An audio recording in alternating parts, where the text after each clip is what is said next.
Wait, volume check. Checking volume. How's the volume today?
All right, let's go ahead and get started. Today we are going to be building a Star Trek computer style computer. We've done this before, actually, but we're starting from scratch. We're going to build something using a combination of Voice SDK, PocketSphinx, and InWorld AI. So this time when we build it, it's going to be, the computer's going to be a little more intelligent. It's going to feel a little more responsive. If it doesn't know what the user is asking for, it's going to give some kind of response, and hopefully it'll be something interesting, funny, or whatever. But we'll go through building a InWorld app, or an InWorld character, and then I wrote a few libraries this week just to make this whole process a little bit easier for this particular use case. So I'll be showing how to set those up as well.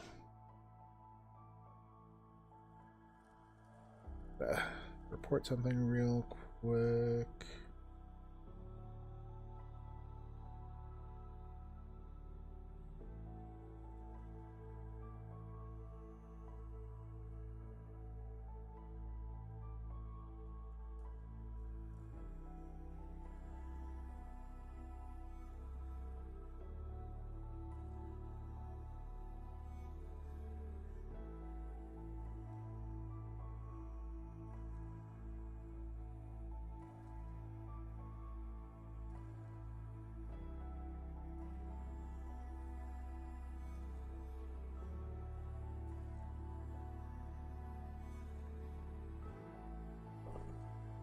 Right.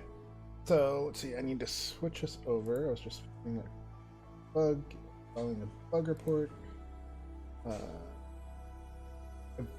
Hopefully, I tried to import everything except kind of the files that we need specifically for this, because the files we need for this are small enough and shouldn't take very long to import, and it'll be a good practice. So I can just kind of show you how to import them and get them set up in your project from scratch. So far, go ahead and switch to the screen. So far I've imported the sci-fi kits, basically all of Synty's sci-fi kits. We're going to be using a scene, the demo interior scene, for our bridge because it looks like a Starship bridge. We have time, which I really doubt. We'll hook this up to a VR headset and run it from there. It's not really important to the overall goal of this particular project, but I went ahead and imported it just in case we wouldn't have to sit through all of that this time.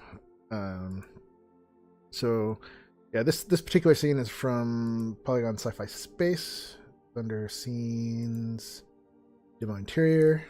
So let's go ahead and set up the project directory structure a little bit.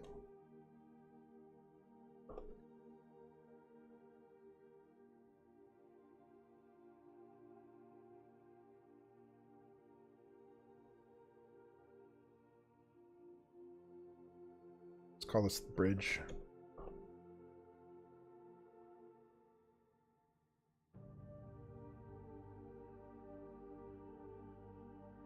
All right.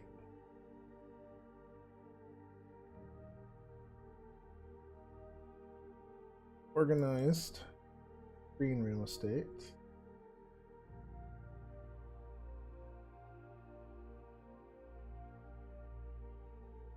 All right, so there are several key components that we're going to use in this project.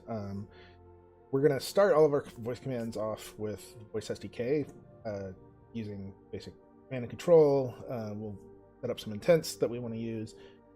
We may even set up some of those intents to process, but let the computer use the full custom response. We'll see how well that works. A lot of times it'll positively process, but it may be the in-world response will be a negative response saying I can't do that. So I don't know if we want to do that yet. I don't know if maybe there's a way we can tailor that to be more to be a little bit better about always returning a positive when we say there's a positive. I haven't found any way to update the current state.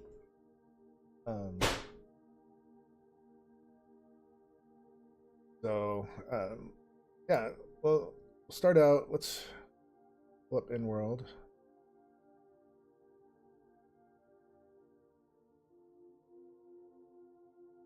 Oh, maybe we should start from the beginning and set up voice and voice activation before we dive into the InWorld stuff. Yeah, let's go ahead and do that. All right, so Oculus voice SDK settings.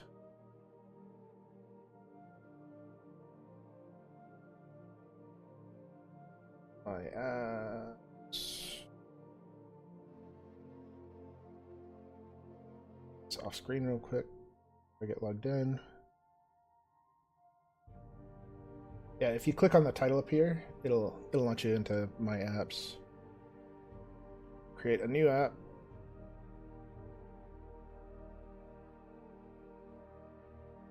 Let's call this Synty Base Bridge.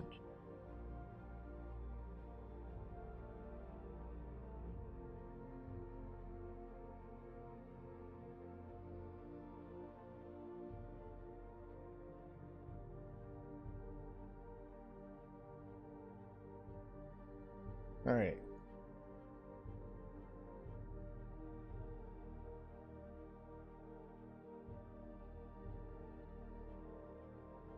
So in here, we're going to create just a couple random intents for now.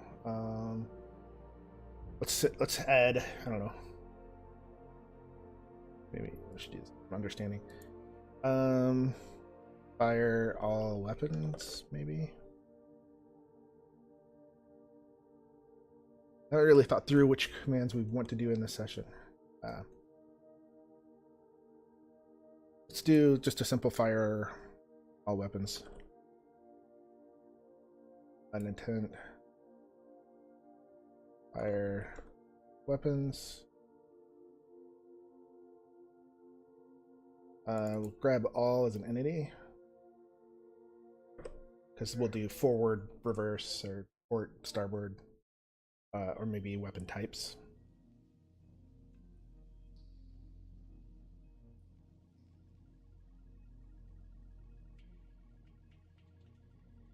That.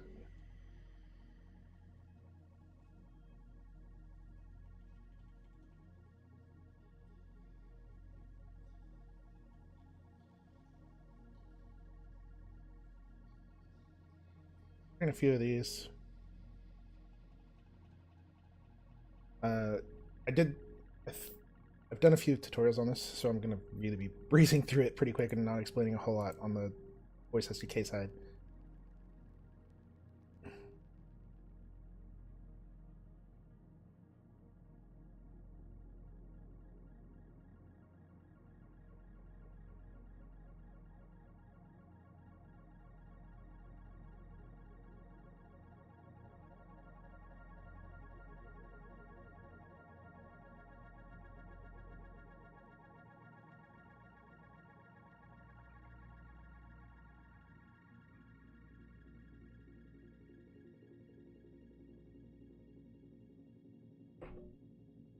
Maybe do a fire main cannon.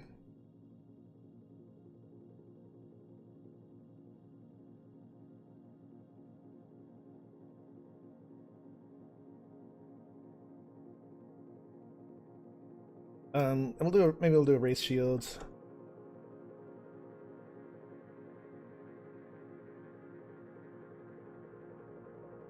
And we could possibly do this right on off. So when we raise shields, we want them on, lower shields off.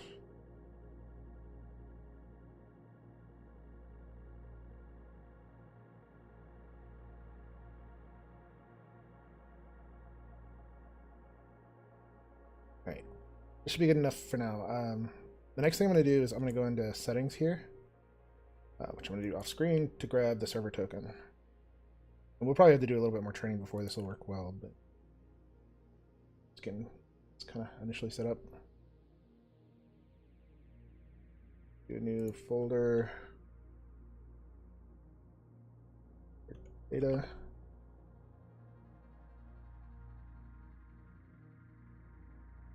voice. We'll create our wit config.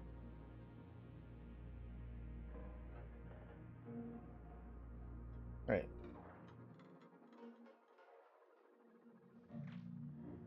So the next thing we need to do is we need to add a voice control. We add voice and speech to our system. Let's add a voice experience to the scene, and let's also add a TTS speaker to the scene. We'll use the default TTS setup.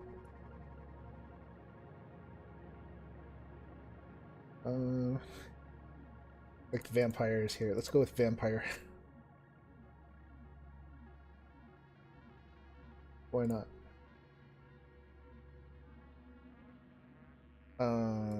Okay. We should now be good setup wise.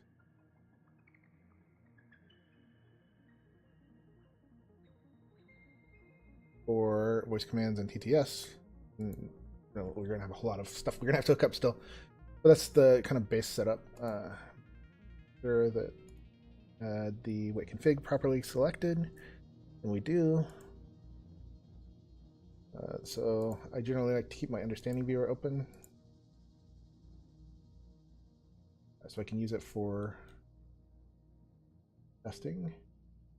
Right there, because that's way too.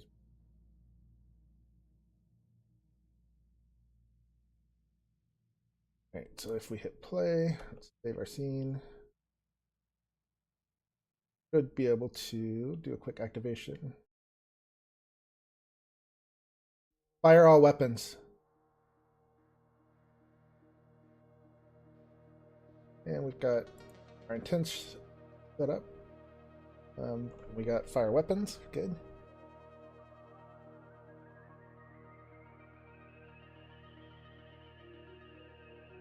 Raise the shields. Activate first. Raise the shields.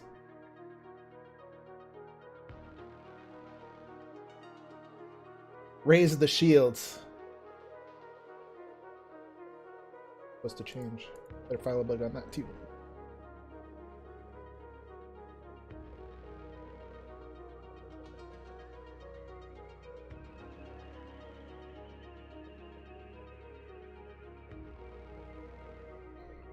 Alright. Bug report doc, so I'm going to collect bugs on all the assets that I'm using today for I can report them back.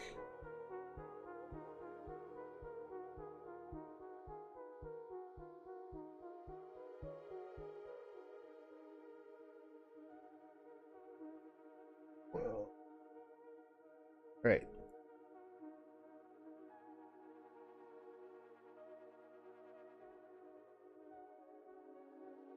Right. So that's pretty much it for that setup. Now we need to go and let's go ahead and configure InWorld. Let me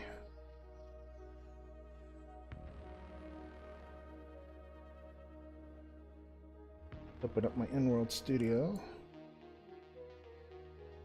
All right. So some of you have seen my curator AI art demo that I've been doing.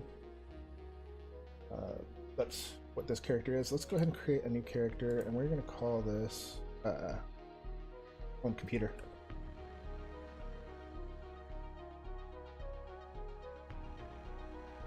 All right, so computer is the main brain of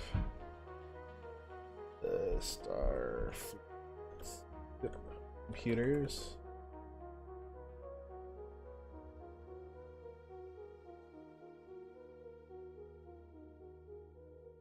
I don't know what we want to call this. We'll just keep with the Star Trek theme and call it the Federation for now. I think I want to try something. We'll grab the wiki page for the Doctor from Star Trek Voyager, plug into this and see if that has any influence on how it works. Computer was built to help the crew of the ship and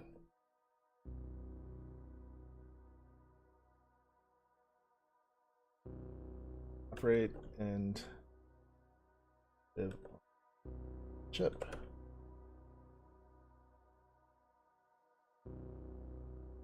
Computer wants to keep its crew alive and happy.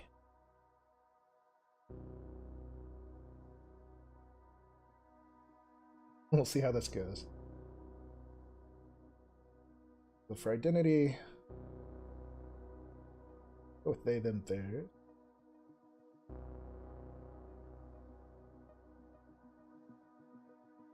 Tribe, star, ship, computer, age of life.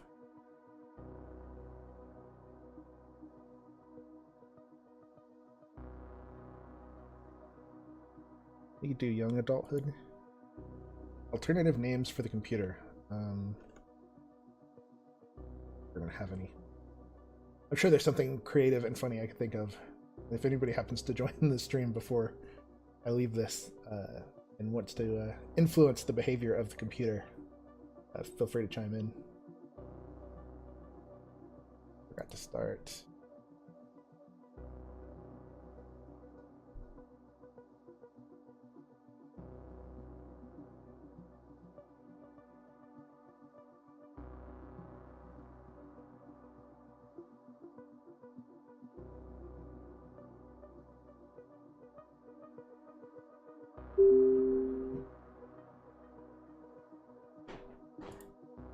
Start up the Twitch bot there if I can hear people.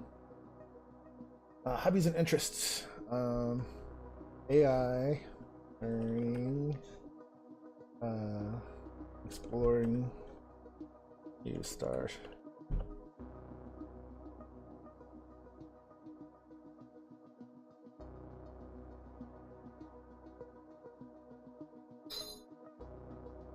Did I spell that right? Alright, Wikipedia link. This is where we're going to try and grab the Wikipedia link specifically for Holograph for Doctor. I'm just going to plug this in here. See what it does.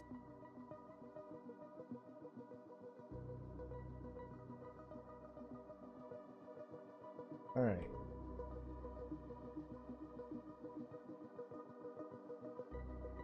Hey, Sora. So any opinions you have, please drop them in. We're gonna be building this computer, and I'm not the most creative, let's say. So I want them to be kind of a snarky, humorous, kind of the Doctor from Star Trek Voyager type character. So any ideas you have that we might influence this personality, please drop them in.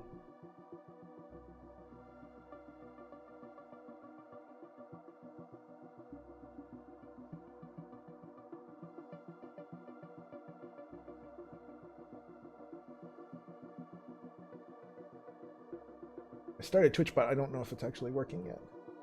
So hopefully I'll be able to hear you, or at least notice your text. Alright, we'll leave the mood neutral. Maybe make it a little fearful.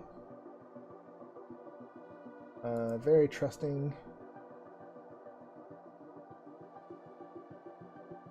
Lean towards anticipation.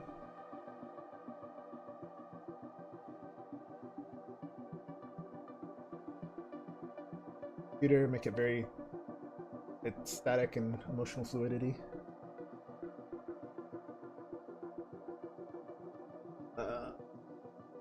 Make it pretty positive.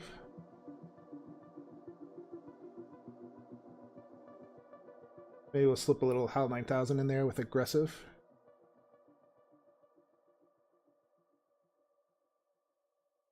And make it very extroverted.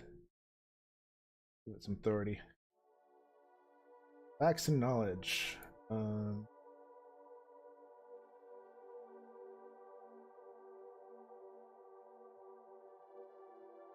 What do we want to put into facts and knowledge?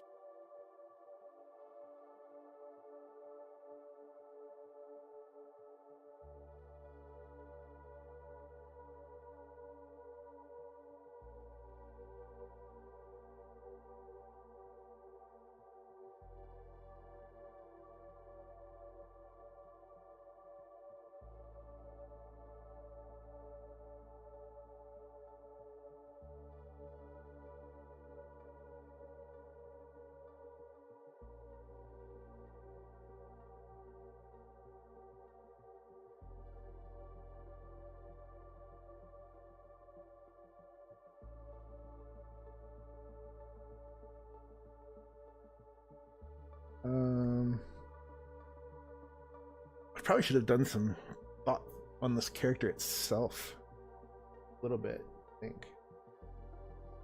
I'm having trouble coming up with facts and we'll start with that. We're going to use voice SDK for TTS. We don't need to worry about voice. Dialogue style, normal, maybe inquisitive. I'll go in inquisitive.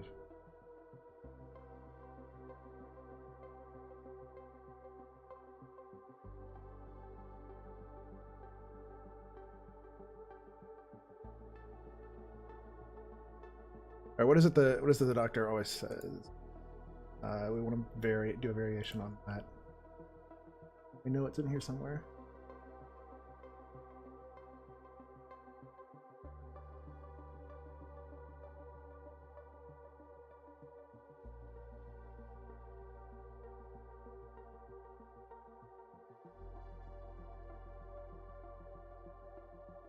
Here we go. Please state the nature of your medical emergency.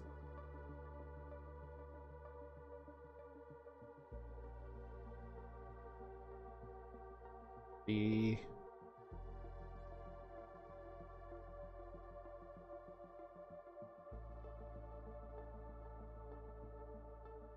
Starship emergency.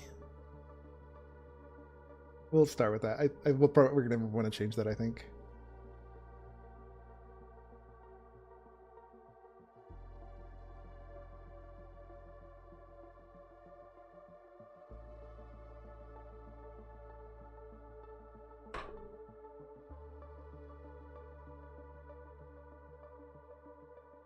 And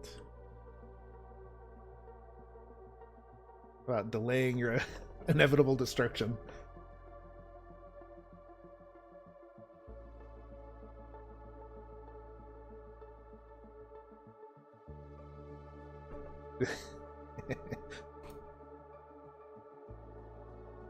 Alright, so we've got computer. Please state the nature of your Starship emergency. We're being fired on. Raise the shields, raise the shields. Right away. Delaying your inevitable destruction right away. Well, maybe I don't need the second right away.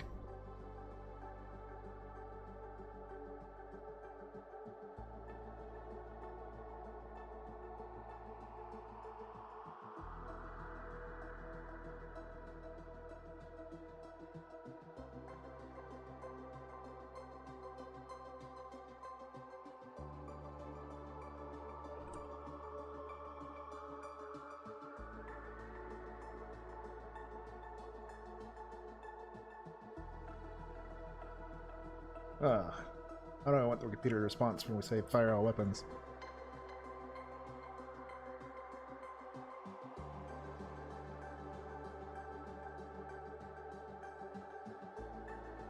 I think of a snarky remark there. How about use filler words?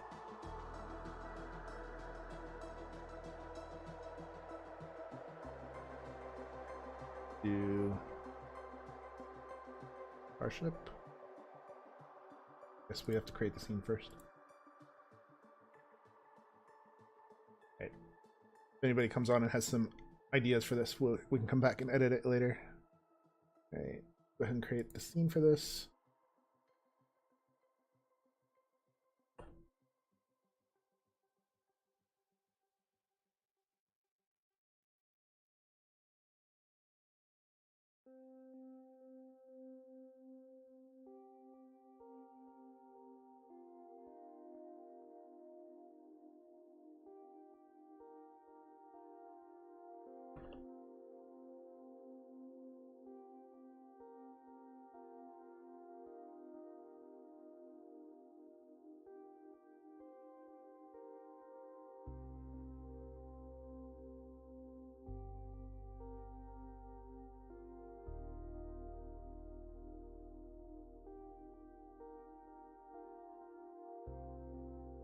Got our computer.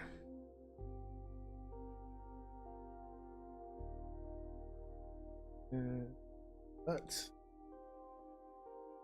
All right, so we're using a pretty limited subset of InWorld. Curator has a whole character set up for it with Ready Player Me.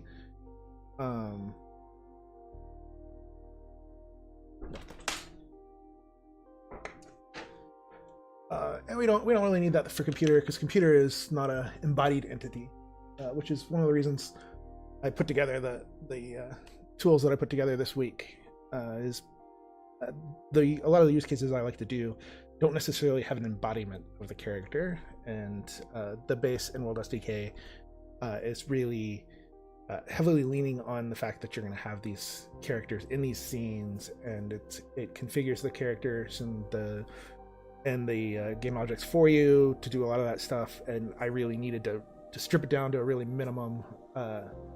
Yes, Matt Main, maybe. Matt Malm. I probably should put my glasses on. We're building in Unity right now. We're setting up a character in.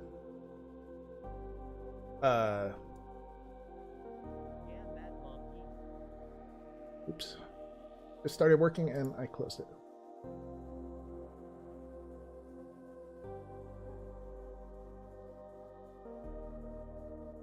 Let's see if I can bump up the volume of the Twitch battle and lower the volume of the music so that we can hear you guys talk a little better. If there's volume control. But yeah, anyway, we are developing in Unity. So you can see Unity project is back here. And so we're working on building an AI computer specifically in Unity that's a little smarter than I have been building. That's the goal. We're using AI tools to make the computer intelligent.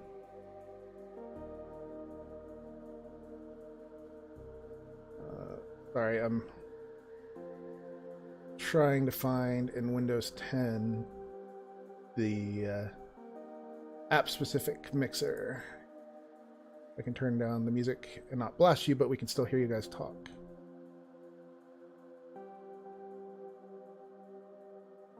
And if volume levels get funky, or you have trouble understanding hearing me, and the music gets too loud, anything like that, please let me know and I will try to adjust. All right, there's the volumes for the music is down a little lower. Let me adjust the main desktop volume.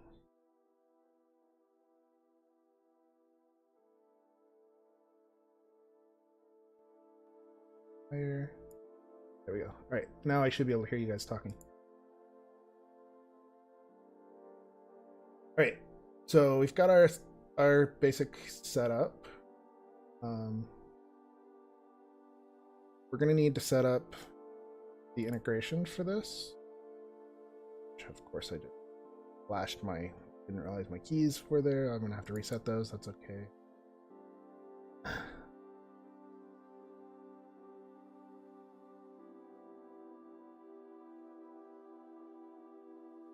I don't think there's a way to hide them. Anyway, you go to the settings page, the integrations page, and you create integrations. So I'm going to do that real quick. We're basically going to generate a new key.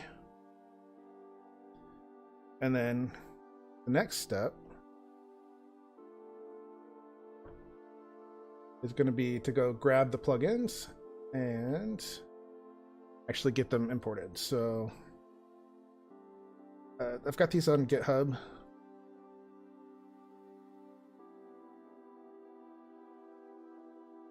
So these are. Why is it making me confirm my?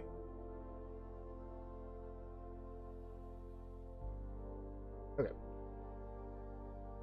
So there are 3 new repositories that I set up this past week: InWorld Lite, InWorld API, and Unity Voice SDK integrations InWorld.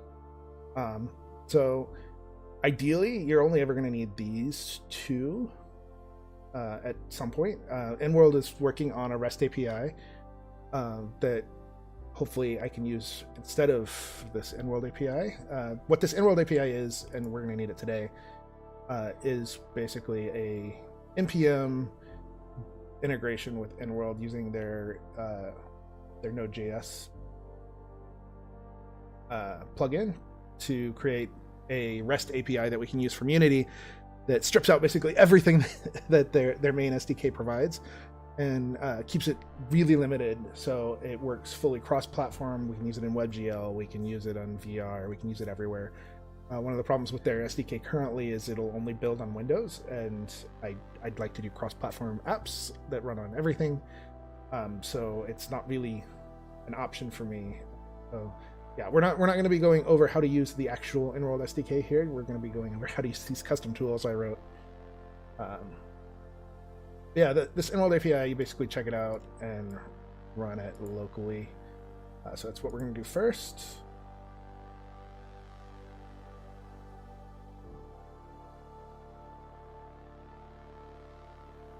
And if this is hard to read, let me know. I can zoom it in. In fact, I think I'm just going to do it.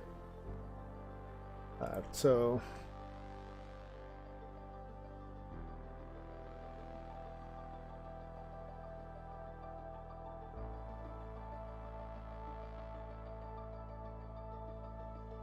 make it our web.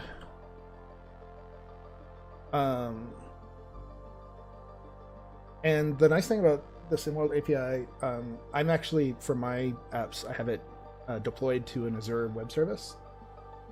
And it's been working pretty well so far. And so if you do happen to need or want to refine and control how your REST API is working for this, this is a viable option. It does add a little latency on the initial setup, but I've found so far that after the fact, it runs acceptably fast.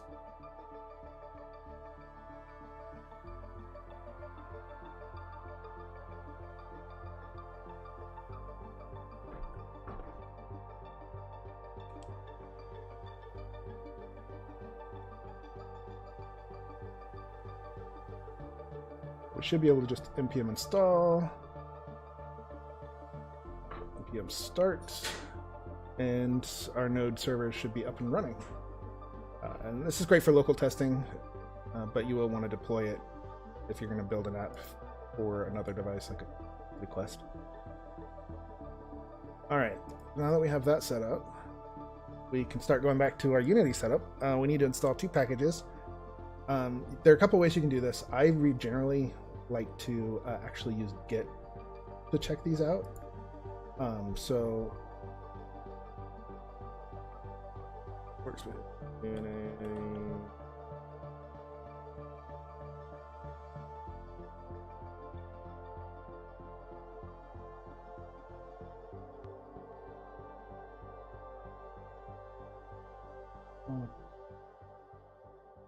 ask Rowan for help, please. So the easiest way to do this, you go into your packages directory and then you just clone these 2 packages. And then the nice thing about it is you can create pull requests and whatnot, or modify code directly if you need to. The other way to do it, you can go to Package Manager and import the package via the .git. But you don't want to, if you do that, you won't be able to modify anything. So if you do run into bugs that you want to fix or change, it won't work. So this is just easier for me, especially since I'm actively working on these. I can fix things when they're broken. All right. So once you go back to Unity, it'll import those packages and they'll show up under the packages directory. You could also clone them into assets and it would work, but it's just better to do it in packages. So there are 2 places where these show up. There's voice SDK integrations InWorld, and there's InWorld SDK Lite. All right, so to set up InWorld, what we're gonna do is we're gonna go in here, InWorld Lite, and we're gonna add a character. And I'm gonna call this computer character. And this is the main interaction. It's designed to work with scenes or characters. So I'm going to go into my data directory, and basically I've got these. There are 3 different configs you need to set up.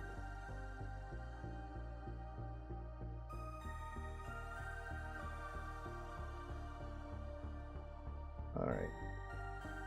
So we need a character path.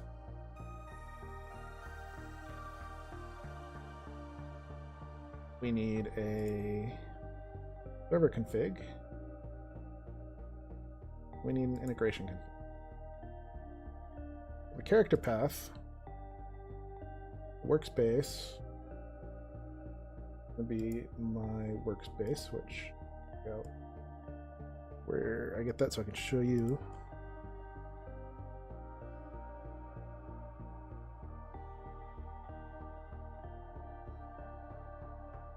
All right, the place you get the path for this. So the workspace is here, the AI art gallery, which I probably should have changed workspaces, but it'll work for now. So you grab the AI art gallery here, and then character, you just grab from here. AI art gallery, computer. Go to the InWorld config. I need to grab my secret and my key that I generated.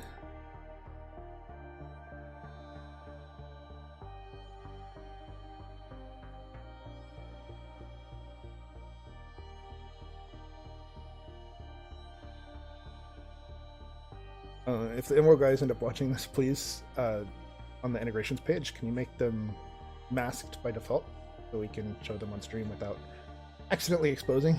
That would be great, thank you.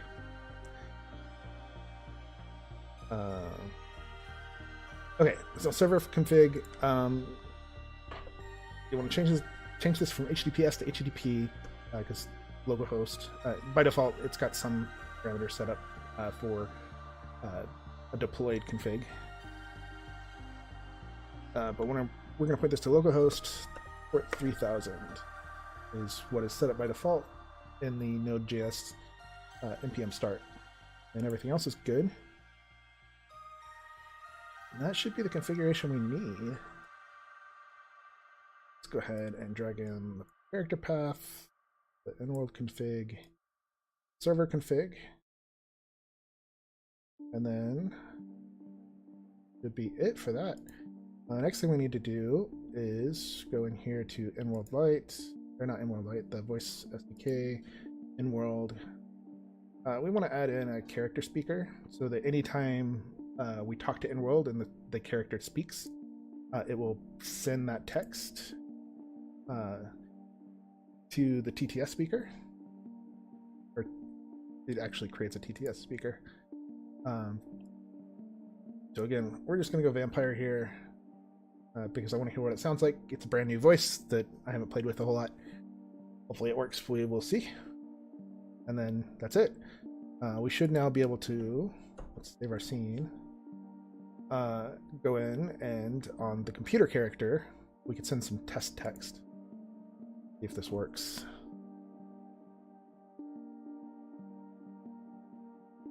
You can tell we got the... There we go, it's working. You can tell that's... I don't know if you guys can hear that. Might be a little quiet.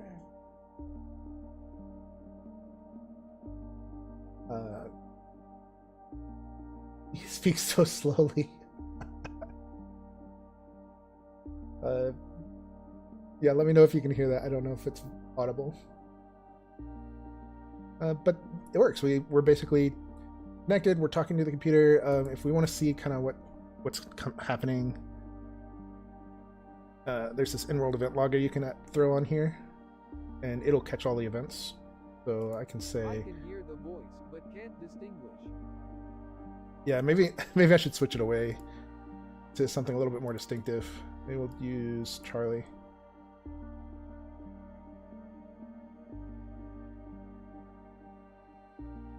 There we go.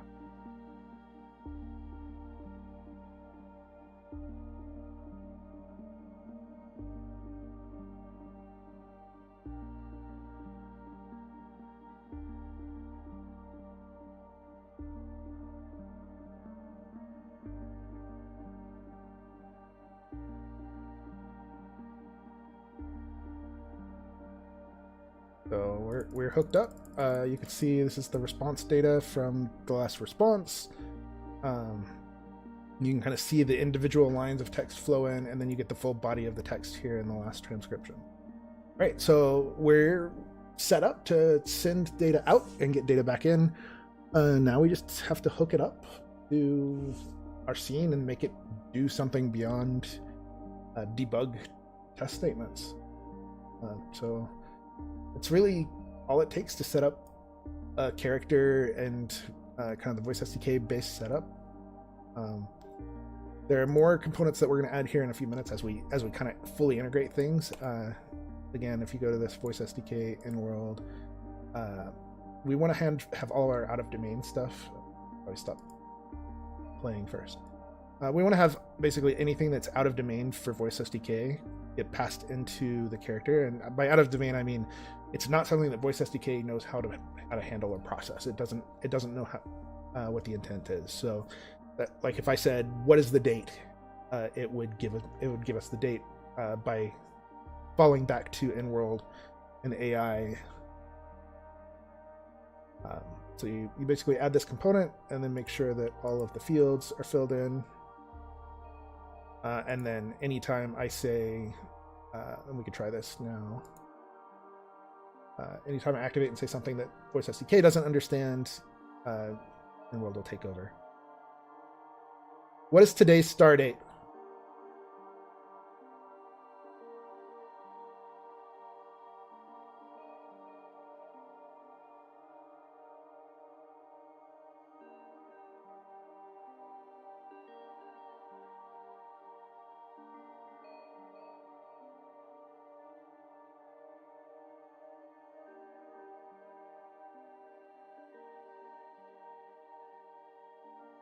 I missed it.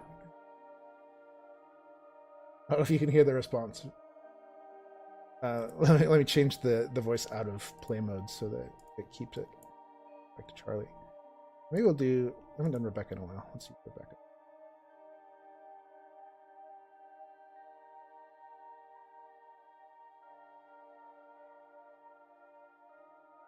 I forgot the logger. What is today's star date?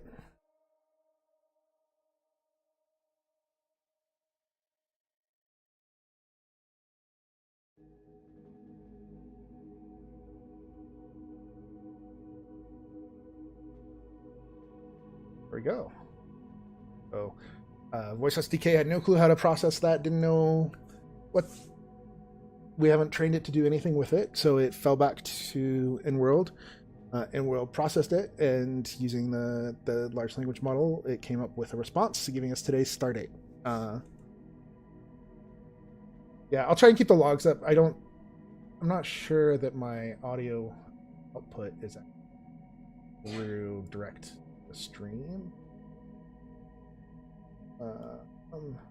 So you're probably only getting the audio through my mic. But I'll keep the logs up so people can see what's going on.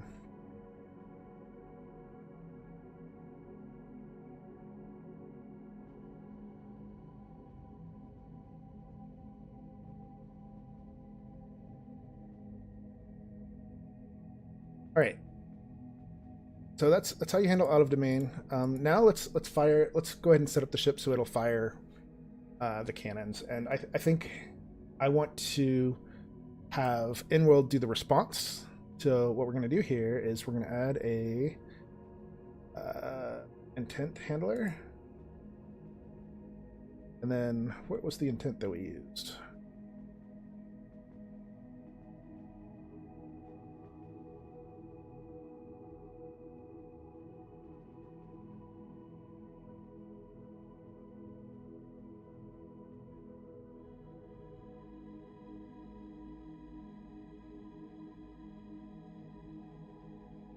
It's fire underscore weapon. Well, I could look that up over here.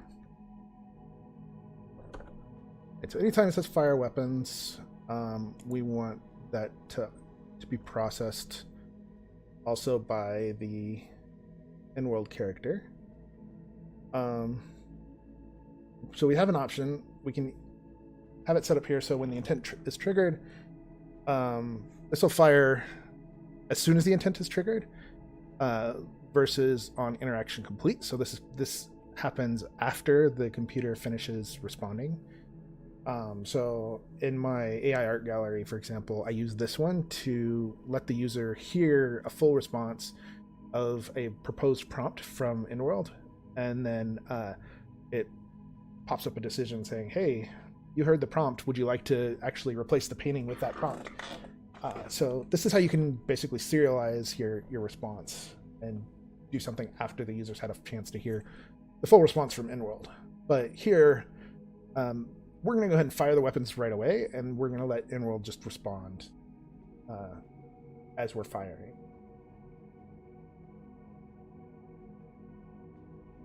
And so to do that, let me go ahead and add a intent handle under here.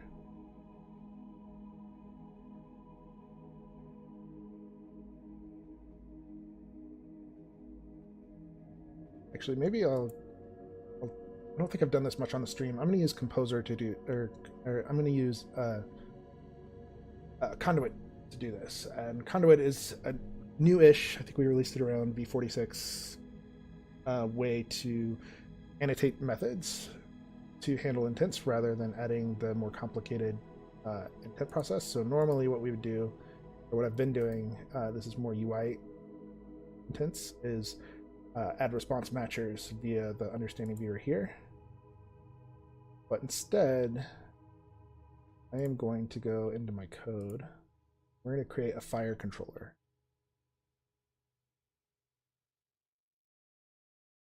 Probably zoom in so you guys can see that pretty well.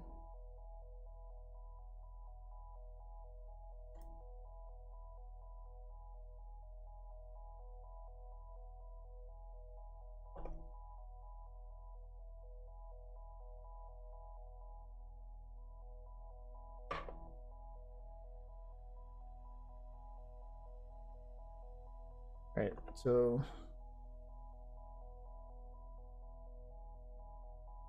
we're just going to add a method to fire the cannons. I've got Odin on here, so we're going to add a button so we can manually trigger this when we want to, and then by voice, what GUI color does.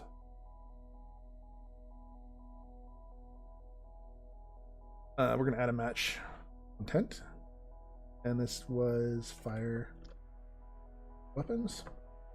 So anytime the user sends the intent to fire the weapons, we're going to fire our weapons. And this is going to work for all of them right now. We're not going to do the individual values. What we will do for that is we're going to add in an enum of the various weapon types as a parameter here later. But I just want to get the basic setup going first.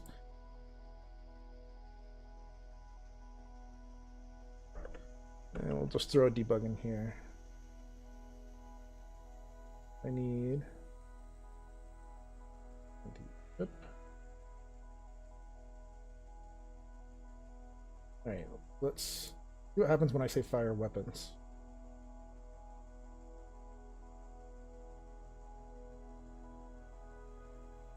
Fire weapons. You see our interaction started?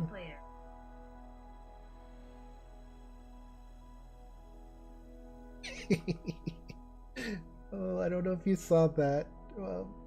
Where is it? She said, "Hi player, I'm computer, ready to unleash some destruction. Let's get this party started." I think this is going to be pretty funny when we're done. Great, so we got the intent. Let's see, it probably fired way back here. It worked. That's pretty awesome. You wanted snarky. I did want snarky, and that felt adequately snarky. Let's just say that. think I need to turn on compose or I don't know, be enabled already.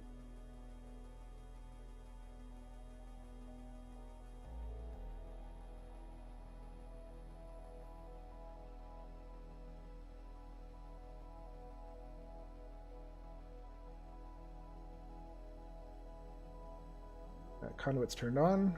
You have to make sure this is turned on for conduit to work. Update the manifest. Sure. It has it. Oh, I didn't have the script on it, did I? That would do it. Okay, so let's save this scene and let's see if we can go find some sort of canon. I don't know if Synty has them. I probably should have used what I've been using for space hits for this, so we'd have more assets pre-set up and less work to do. But I really wanted to use the Synty space stuff this time because I hadn't done it. So let's dig around. See if we can find some effects, maybe. Prefabs, effects. Is there a laser? Laser blast.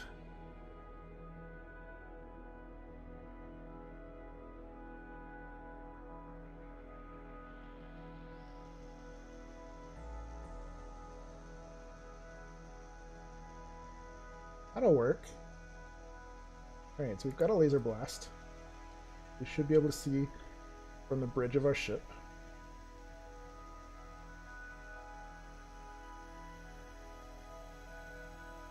And we're going to want to create a prefab from this. I think it's set to play on awake. We'll turn that off. Alright, create the parent. We'll call it ship laser. We're going to add in fire controller. Then under fire controller, I'm going to go ahead and hook this up with a Unity event. Maybe. I'll just do the particle system.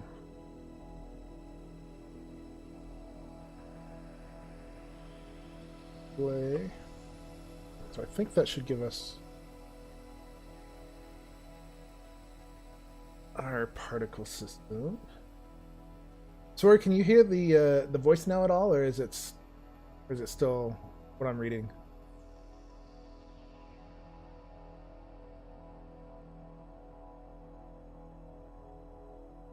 I need some sound effects too. Only through the mic. Only through the mic. Can. Fire all weapons. Can't distinguish it. Damn.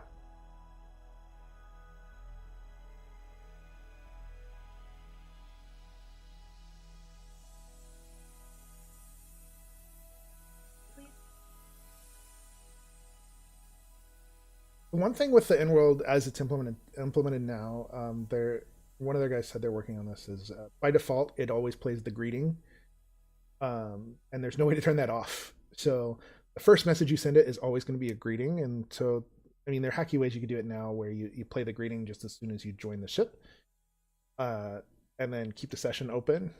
But I don't know. Hopefully they'll get that set up so we can turn it off. For some of these characters, they really don't need a greeting, especially when I'm asking, and this really affects the curator character, because when I ask for a description of a painting by Rembrandt, I don't want extra text of "Hi, I'm curator. I do blah blah blah blah blah, and this is what the painting does." I just want it to go straight into, and this is what the painting does. And right now, the first response always has the greeting. Fire all weapons.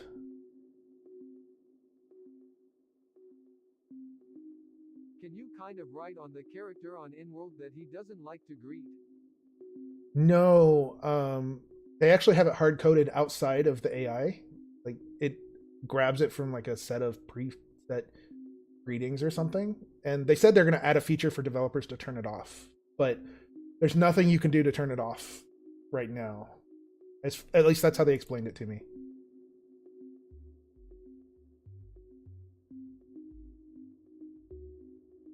operation timing out. Fire all weapons.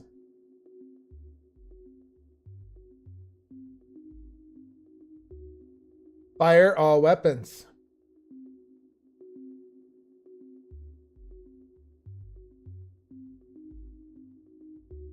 We're in a bad state. All right. So we've got it firing weapons. Maybe we should add some sound effects. I don't know if there are any in this kit.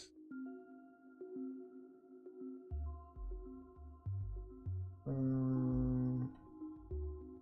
don't think there are.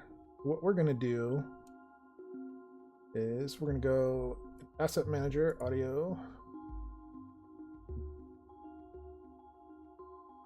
Let's see.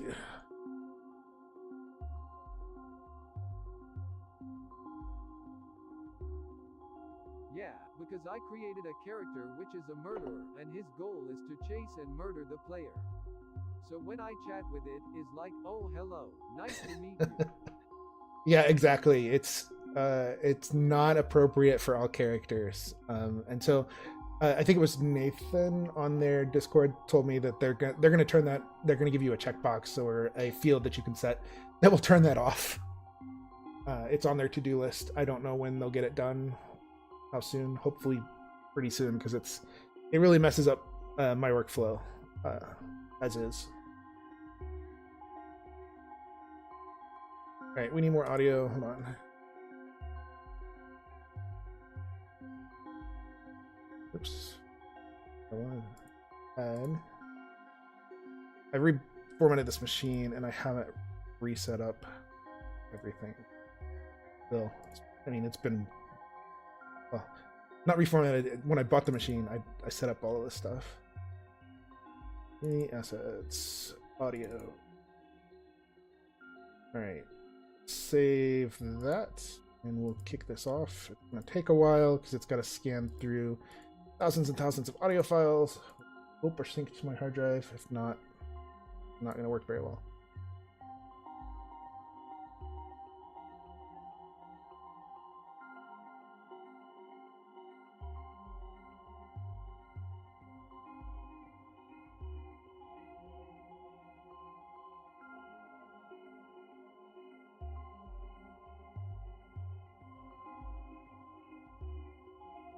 Now it's starting. Bundles. Maybe one of these might have.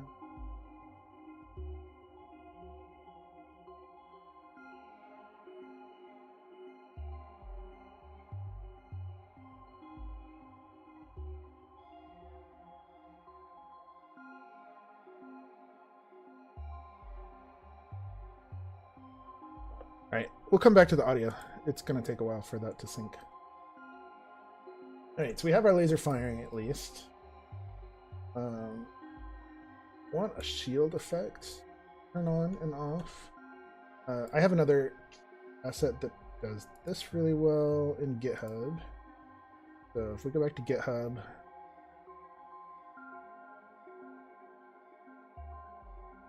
or a shield. Shields, I think this works. I don't think it's URP. I don't remember for sure. I haven't used it in a long time. But it's a really cool effect if it works. If not, we can grab another asset that'll take a little bit longer to import, but not.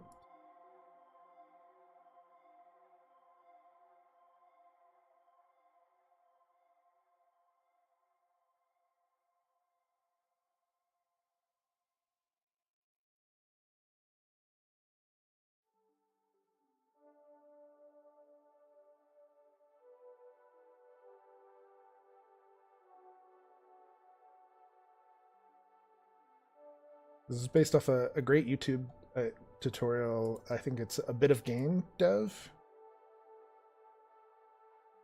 He's got some really great VFX tutorials. They're pretty heavyweight as far as resource wise, but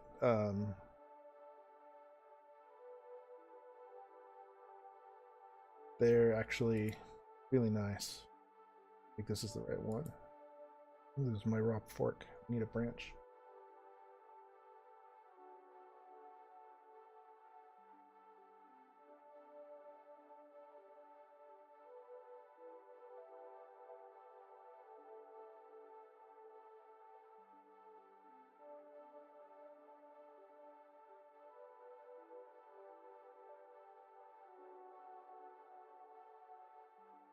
Yeah.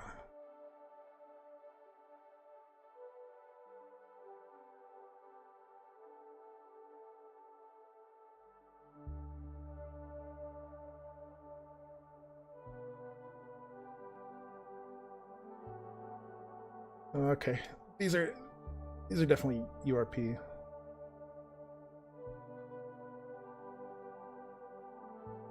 Sorry, I've got other assets we can use for this.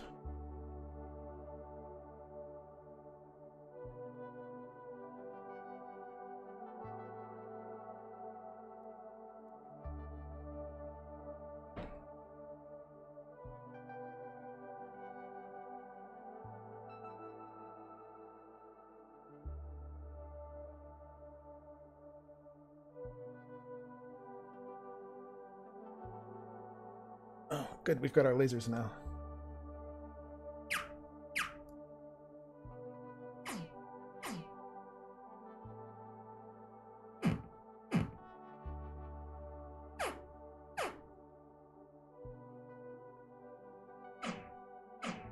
Pretty good.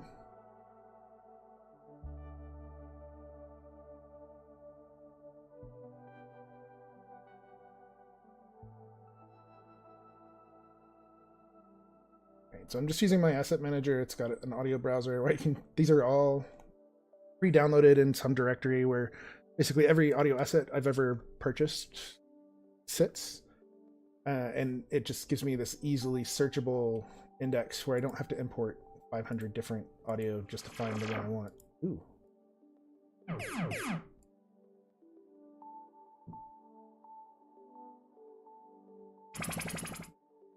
of like these better.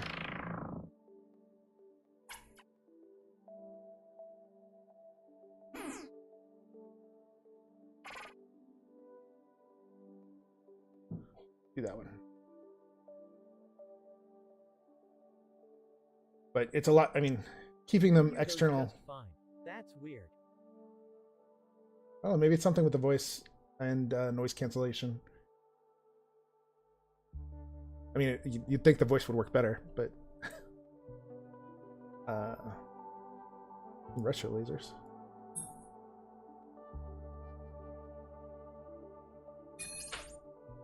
I like the last one I found. Where did I have those imports?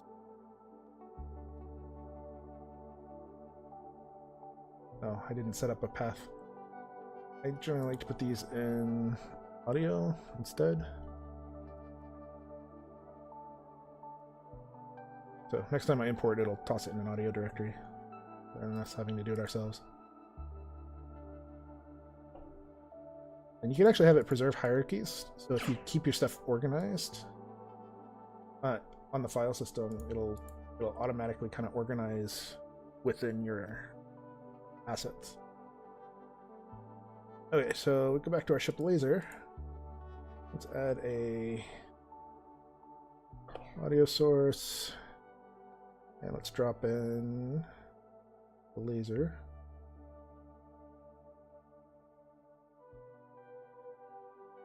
We don't want to play on a wick. Then we'll go back to our fire controller. Let's add a field for the audio source.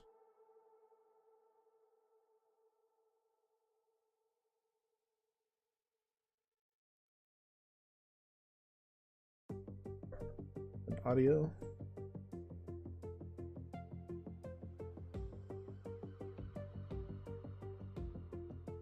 Okay, so that should fix our audio.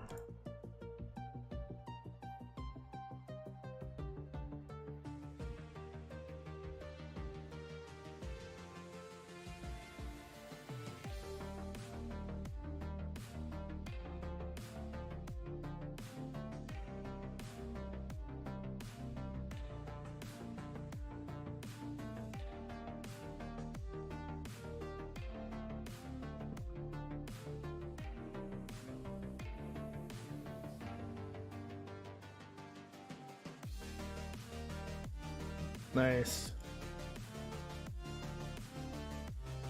Fire all weapons.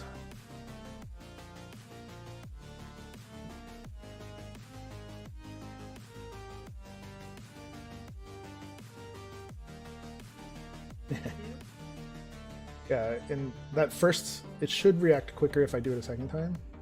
Fire all weapons.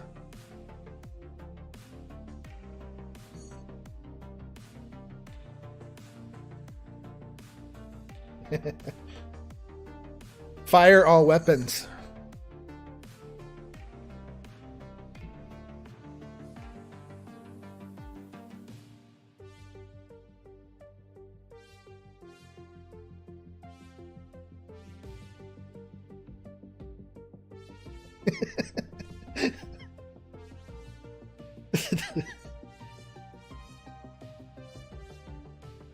I don't know anything about viral weapons, but viral audio is fun.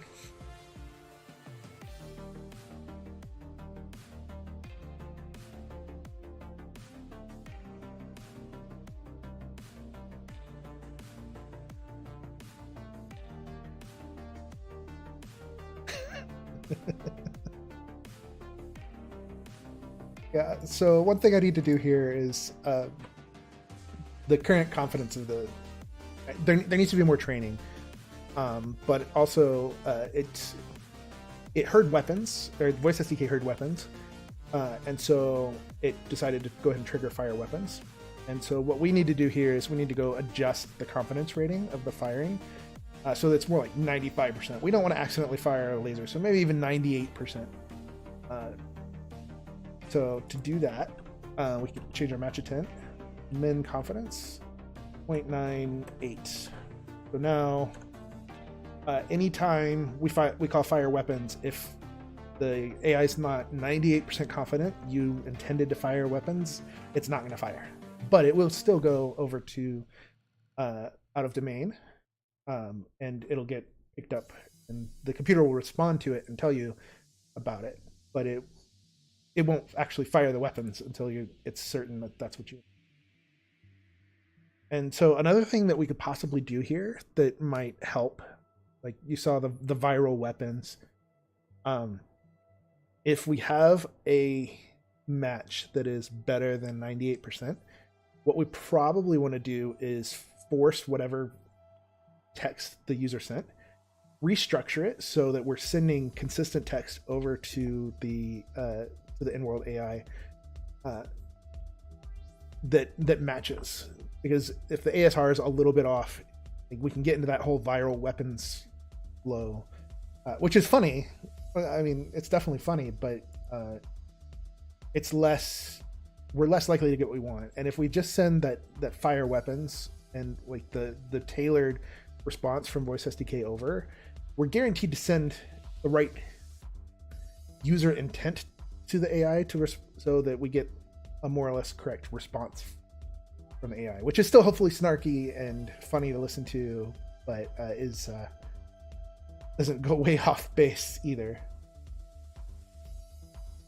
Fire weapons.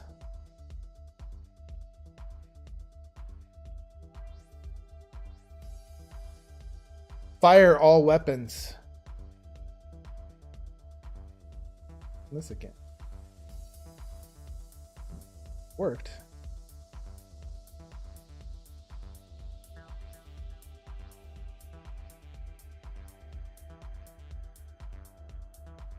So always the first intent out to InWorld is going to be really slow because it has to basically spin up. If the Node.js isn't already spun up and running, it has to spin it up and get it going, and then it has to set up a session, and then it sends the command for the session.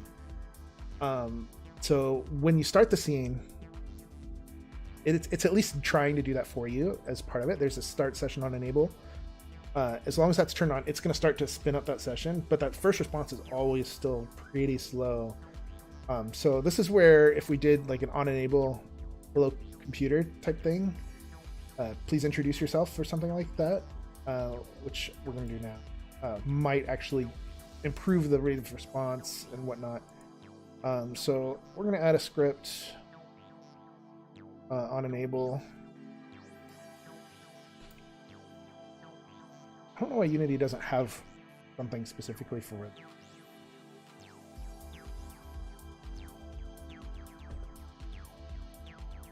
It may, and maybe I just haven't found it. But it's basically a Unity event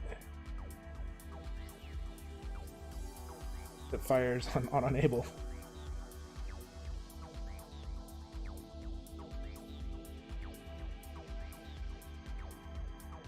Someone knows of something like this. I end up writing this in a lot of different projects. And I would really like to not do that.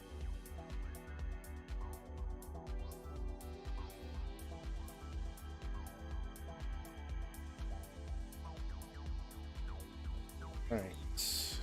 The other thing I should probably do is have a callback when the session happens. I might add that real quick. Start session. Yeah.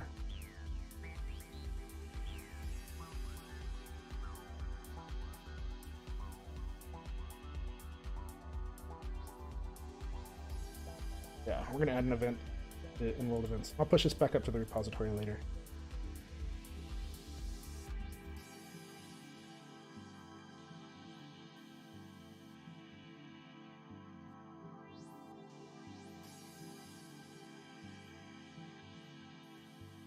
This is the nice thing of having checked that out into the projects directory directly. I can make these updates as I see need them. Okay, so as soon as the session is initialized, I'm gonna come back in here, and then InWorld events.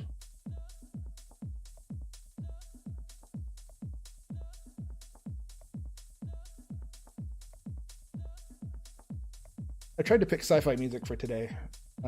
This doesn't feel very sci-fi. I guess it is kind of dubstep or whatever. They're not dubstep. EDM-ish.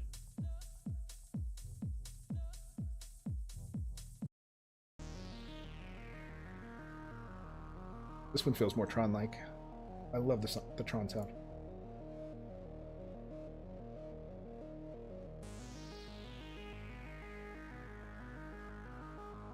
On session started. We're gonna call out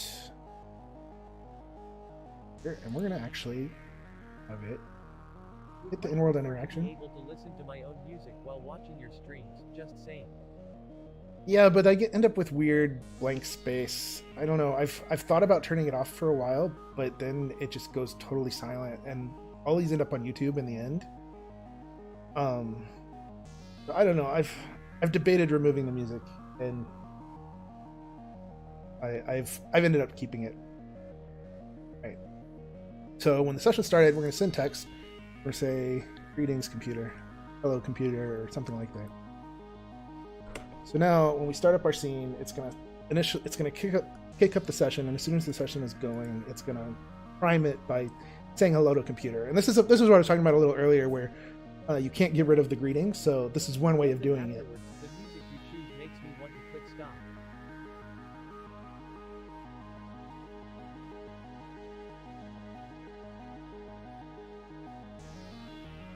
Fire all weapons.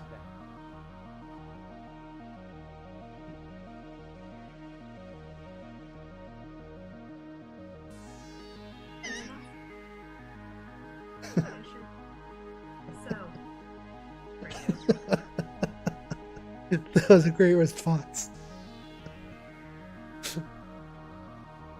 I hope you could hear that. That was great. What did she say? She said, "Firing all weapons now. It sure is exciting when I get to do something like this. It's not something I get to do every day, but I sure do enjoy it. So what else can I do for you?"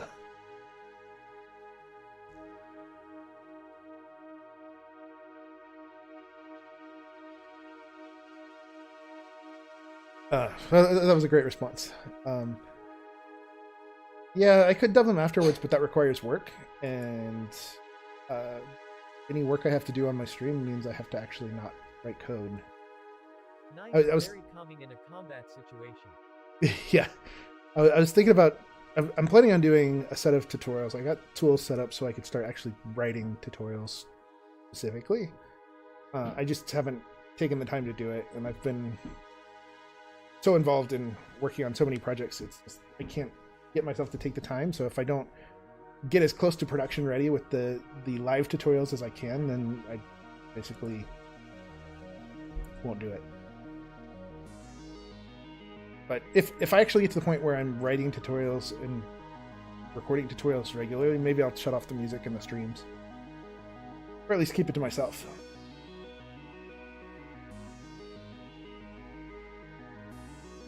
If I keep it to myself, I can listen to stuff I like better. All this music, by the way, it's from Epidemic Sound, and I just entered the keyword sci-fi. And so I have no clue what's going to come up or if it's going to be any good. I just don't like silence. So that's why.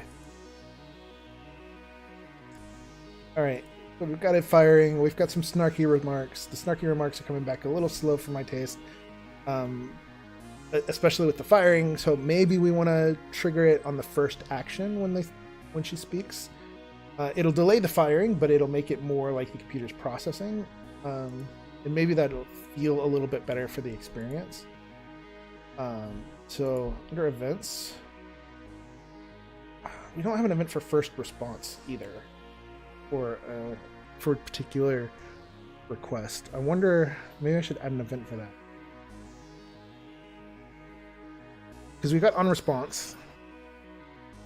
On speak fires with every line that they send back. Maybe take a look. I don't know how hard. I think I have this set up in a way that it'll be particularly easy.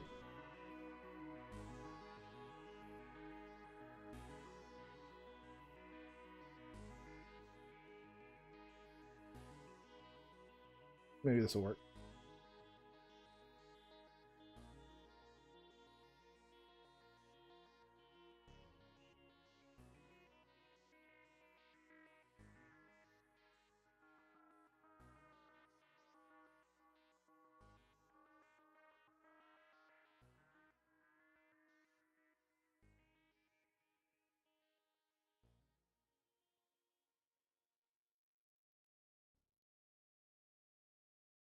I think this will work. Let's give it a try.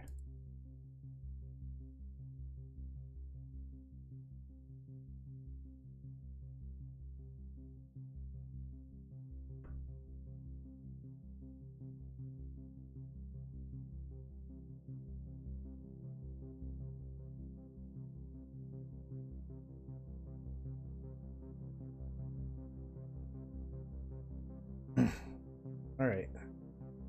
Now we've got a first response. We'll remove the... We'll have to remove the actual firing trigger.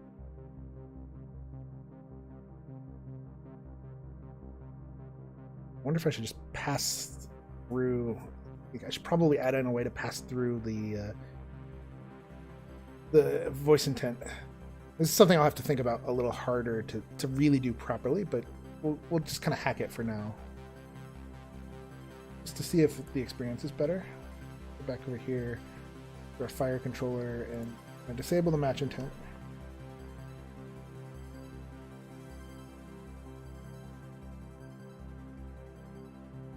No, this is not going to work.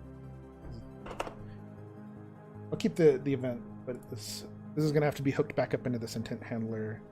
The intent handler is going to have to receive the first response. Going to have to bubble it up. I'll need to do some more offline work for that. I don't think we want to spend the time on that right now. I basically want to have it, character intent handler, have all of the events from the activation specifically, including additional events around the voice, the original voice command. Right. Something to think about. I think I'll probably do that. I'll get it set up so that we can have better control over when things happen. So we want to have the event fire on the first time they start speaking, like right when the speech starts. We can have it happen. or we can have it happen after. Because right now we only have when the intent's originally triggered, and after, not when the speech starts. And even when the speech starts, there's a bit of a delay after we receive the response back from InWorld before the speech starts happening, a few seconds there, which can even impact this. All right, let's go find some shields. I want to get the shields set up. I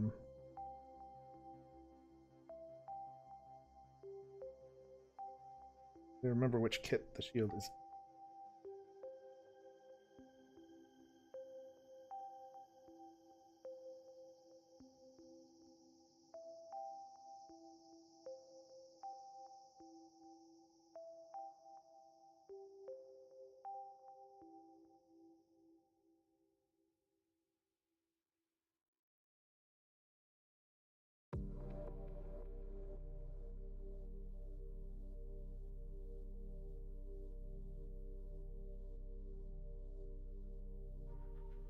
Circles and shields. Maybe I should have just searched for shields.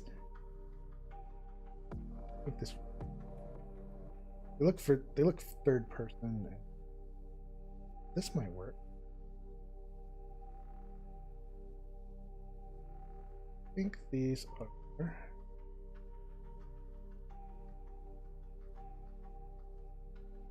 built-in supported too. I still haven't gotten to the point where I'm going to built-in by default. I just not ready for it.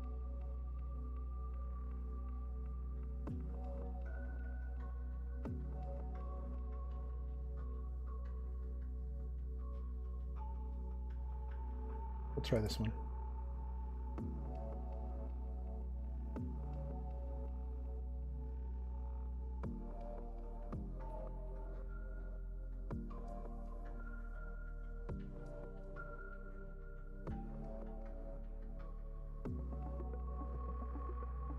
One thing I haven't investigated yet are the triggers. So the implementation I've built, this REST implementation, is very, very basic. There's not a lot there. And I haven't used all of the features that I'm probably going to use.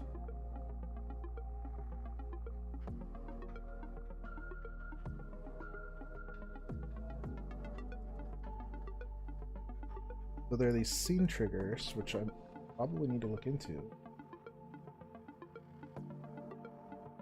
Might influence. Yeah, but I need to figure out how to send these scene triggers. Can't do this now. I gotta figure out with the InWorld API. So the scene triggers will, like when an enemy is flying by, it enters our danger zone, potentially being able to set it up so that the ship will know and tell us that there's a ship in the danger zone, rather than us saying, hey computer, there's a ship in the danger zone, do something. We want it to be proactive, and I think that's what that's for. I still have a lot of learning to do on InWorld itself. I've only really used it for a limited subset of purposes. Alright, our shields are imported. Hopefully.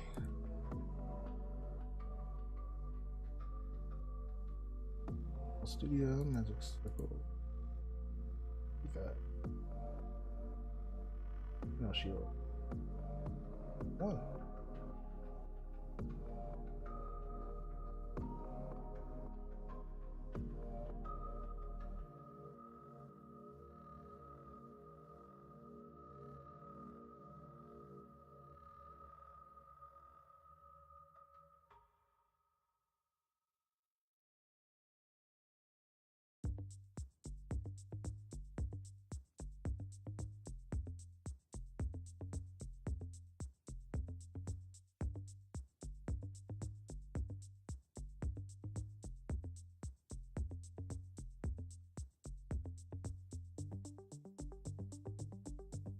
That'll give us a good shield uplift.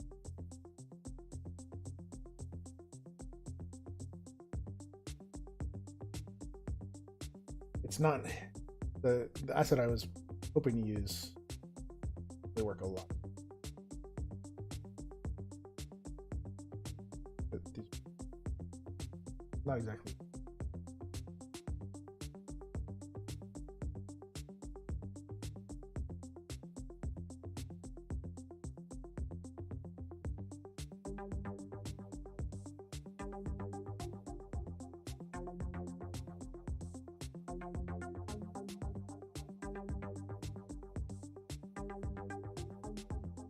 Very much the same setup as firing.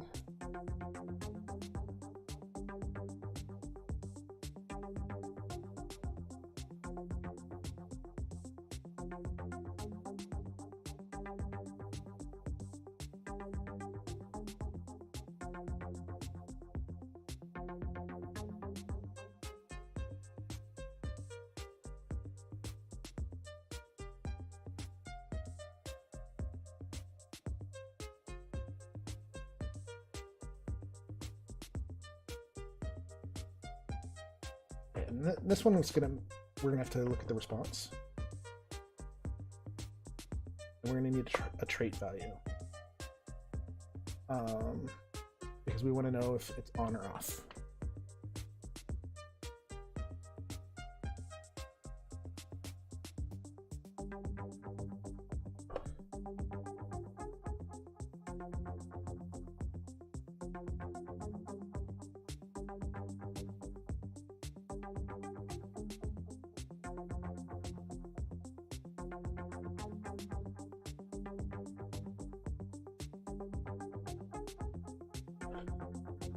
I have to go into the understanding viewer and figure out what those values are because I don't remember.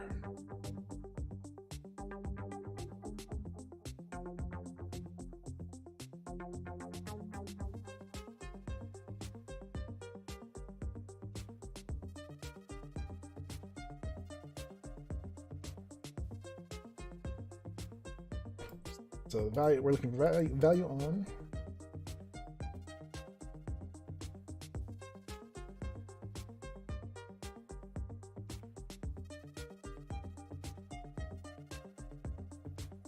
Reduce this down to this.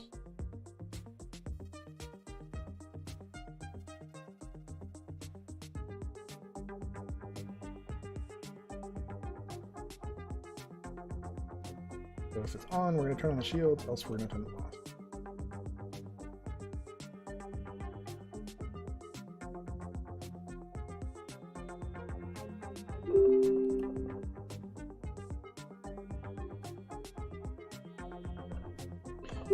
The nice thing about the traits is I think they were originally set up to be kind of Internet of Things, home automation type stuff, so their on-off values actually work pretty well for turning things on and off, like turning the shield on and off.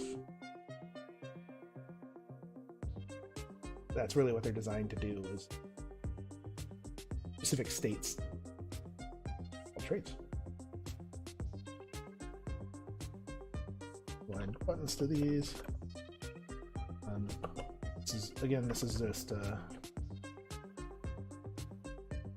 Odin. If you haven't seen Odin, I use Odin regularly, and I love Odin. Really handy for throwing in quick debug buttons where I need them.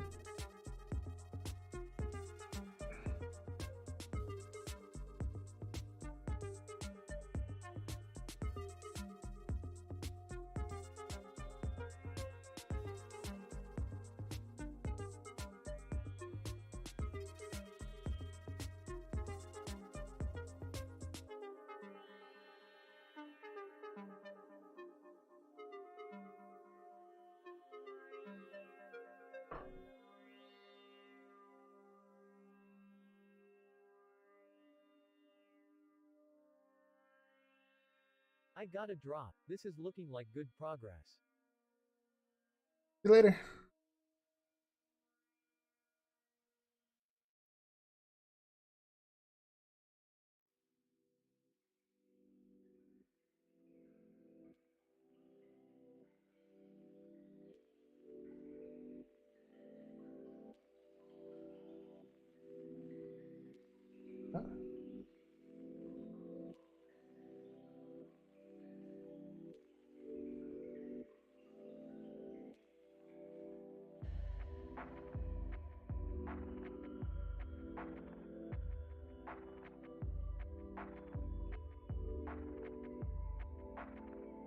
So I'm going to duplicate this, and I want to change the dark color to red.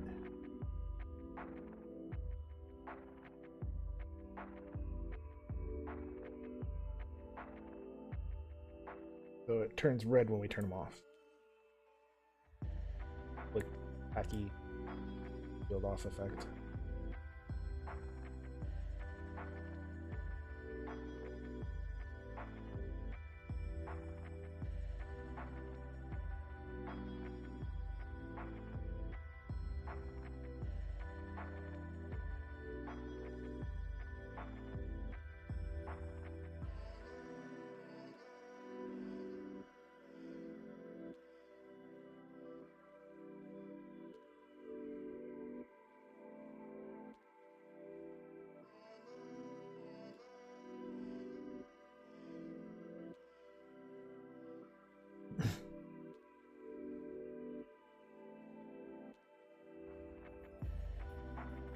Turn on the shield.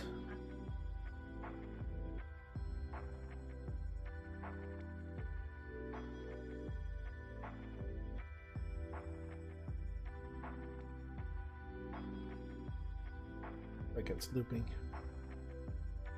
Turn off the shields.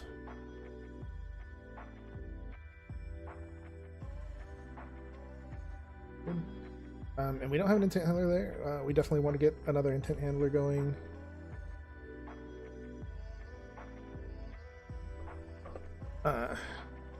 And see what the computer has to say about turning the shields on and off.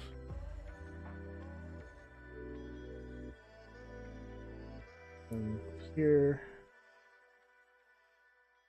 don't really want to loop. I think I'll. And we're all very hacky.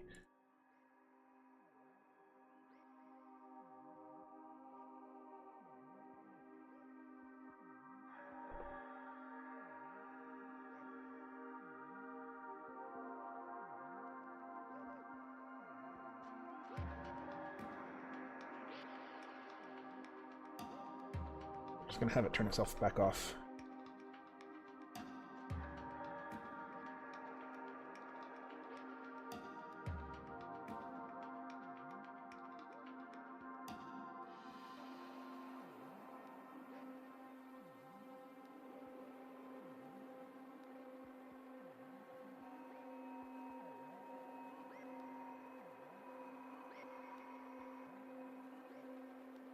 All right. You have a sci-fi SFX.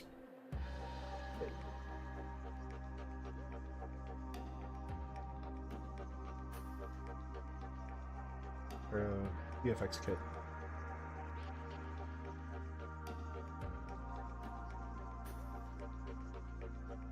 Forge 3D. Maybe that'll have shield.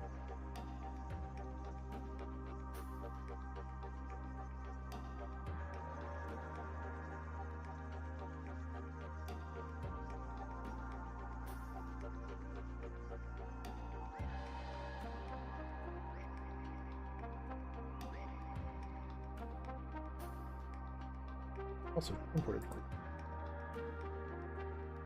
Oh, that's fine. One of those.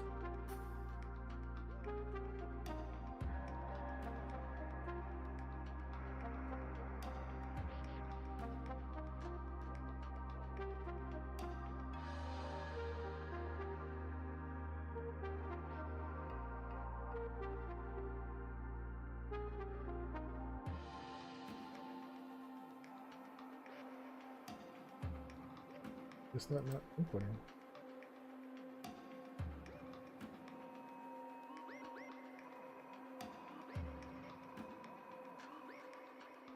There we go.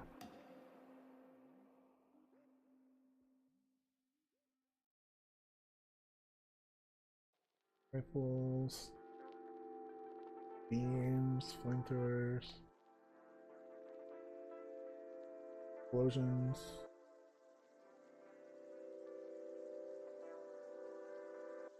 Guns.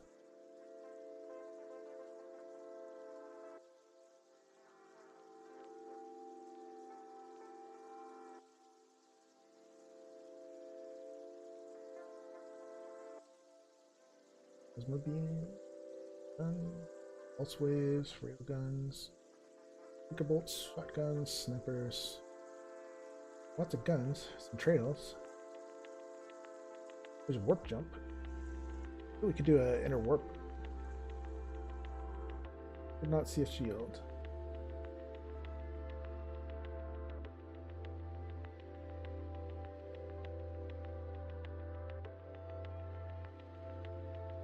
Oh, we'll live with the shield we've got for now.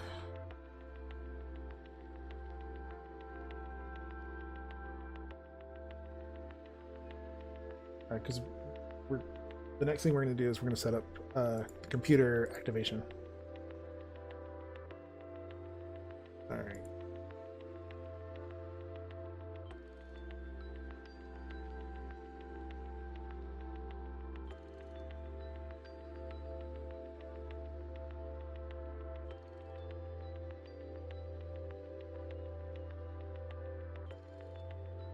So, one thing that's useful, we've got this nice big view screen here. Maybe we want to have the computer actually captioned here, and then that might actually help with what you guys can tell what's happening a little bit better. So let's do that.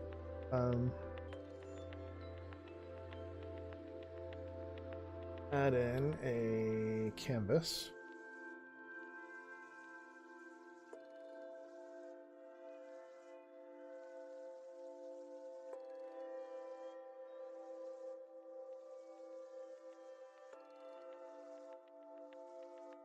And we're going to do that. We're going to make this a world space canvas. And we're going to reset its position to something kind of like that, maybe. And let's scale that down a lot.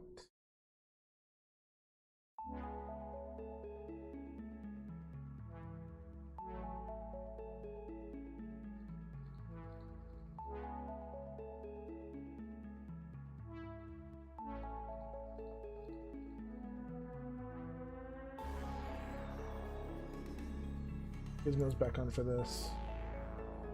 And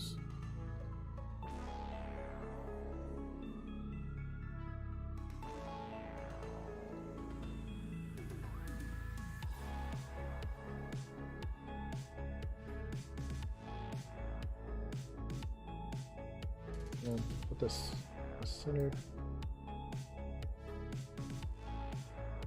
Yes, sir. Oops. Not perfectly centered in the scene, or our the bridge.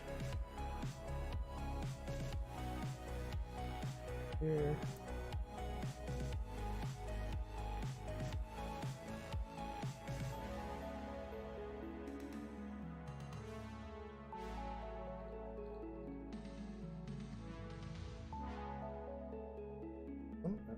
Get that centered on the viewport.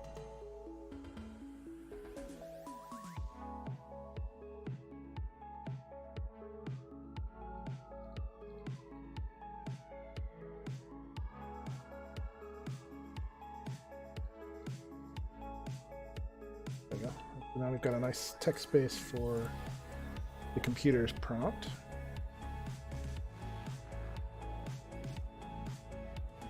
That's auto size, we'll give it a max size of 48, 24. Center it, top align it, and canvas.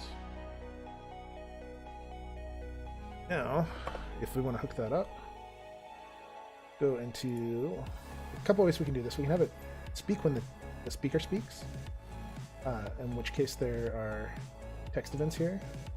So text playback start. So we probably want this to play as it's queued. The other way to do it is here in the computer controller on speak. If you want it to come back as the message comes back from the server, which it actually comes back faster than real time using this particular point. So we want it to delay and actually go with the audio. So we're gonna use on text playback start. Text in here.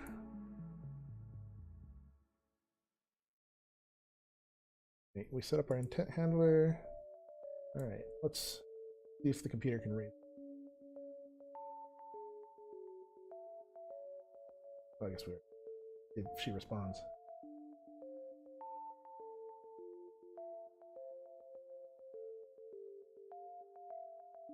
Yep, we're seeing our response up there. Raise the shields.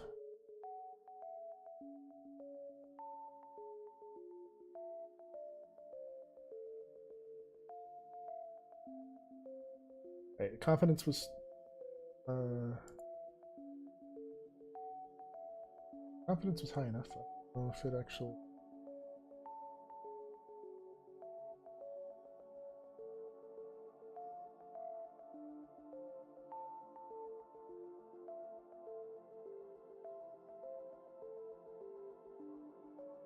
Something we changed broke the shield itself.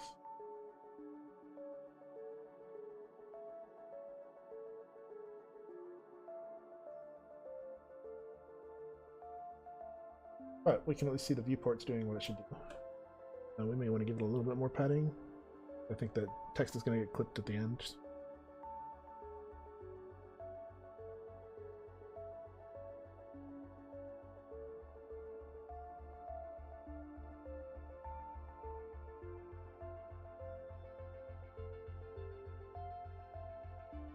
That.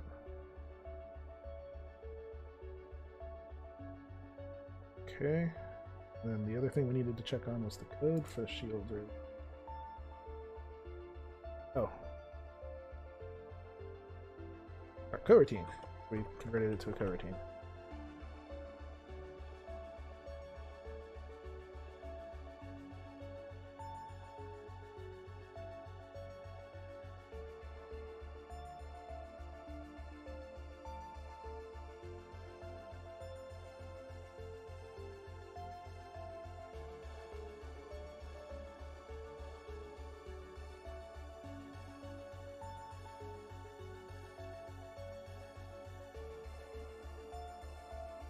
I have not saved in a while.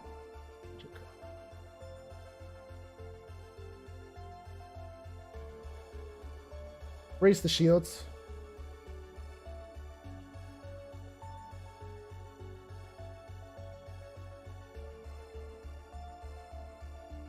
Save. Some timeouts.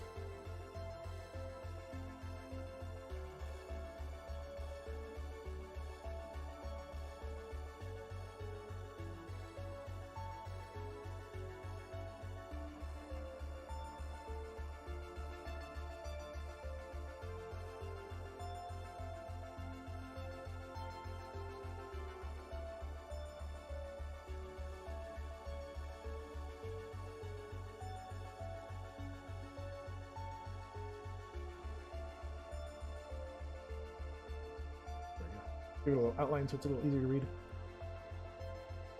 Raise the shields. What?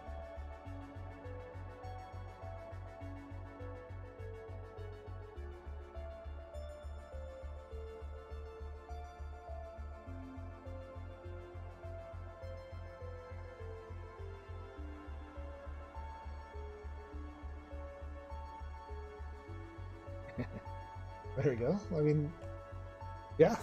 Now we just need to add in 50%, and that's kind of the danger of some of these commands is if we don't specifically control the output, she can say stuff that may not be valid, like the power levels. Like we don't have that implemented yet. Still, it feels a lot more natural a response than just shields, and I like the snark that we've been getting.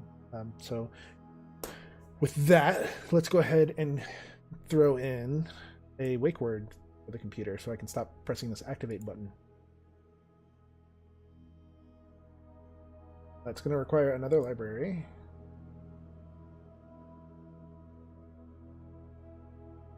This one, hopefully it'll work off the bat. I haven't done it from memory in a while. This is another integration in my personal repository. PocketSphinx.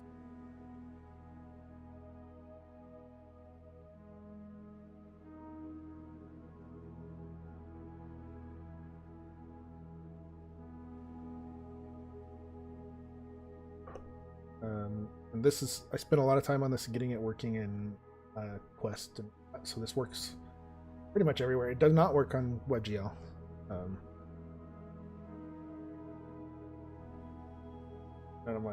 None of the voice stuff works on WebGL. Text-based. You gotta text. Hopefully, eventually that will change.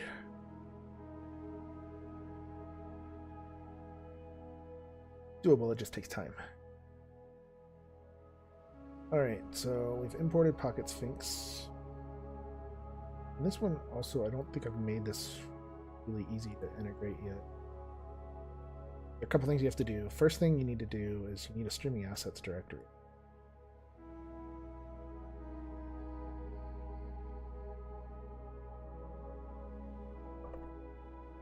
Because it basically needs the model. This is entirely on device.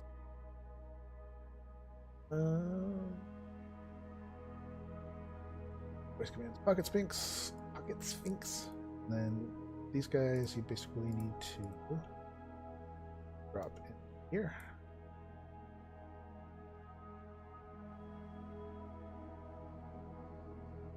I need to put together a setup for this. This was done on a weekend hack.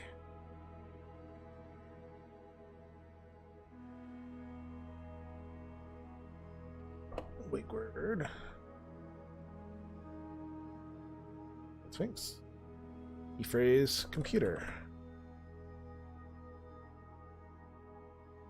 And then when speech is recognized, call app voice experience. We're going to call activate. I think that's everything I needed to do. Moment of truth. I think I may need to modify the keywords file too.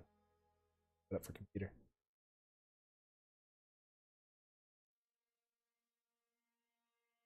Computer. Computer. Keyboard. Oh, cool. Computer. Hopefully this works. We're starting to run out of time on this. Started early because I've got activities tonight. Yeah. Alright, so let's check keywords in here. I don't want hello world. And I'm pretty sure this file isn't used. It should be configured by the wake word. And it may also be that it's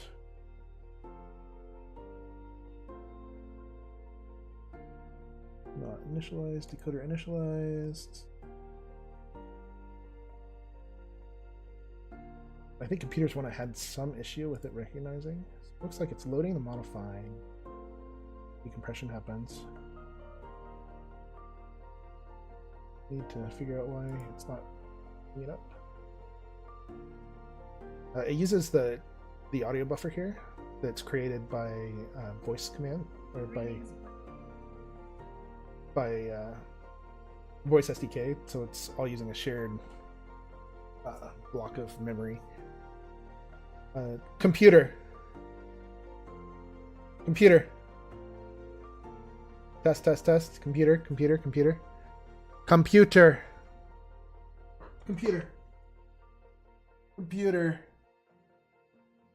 Detecting. Here. Decoder was initialized.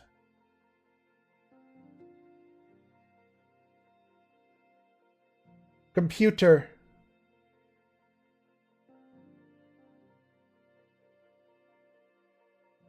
Look at the debugger and figure out what's going on.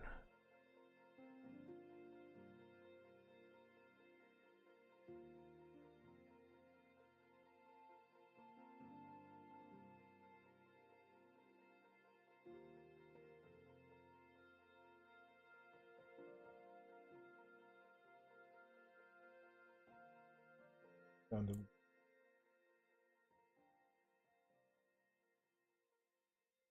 Running computer.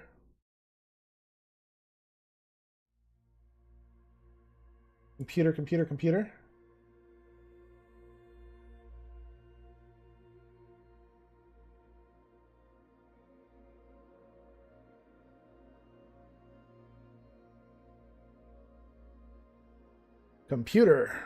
Test. What else have I done with this that's worked?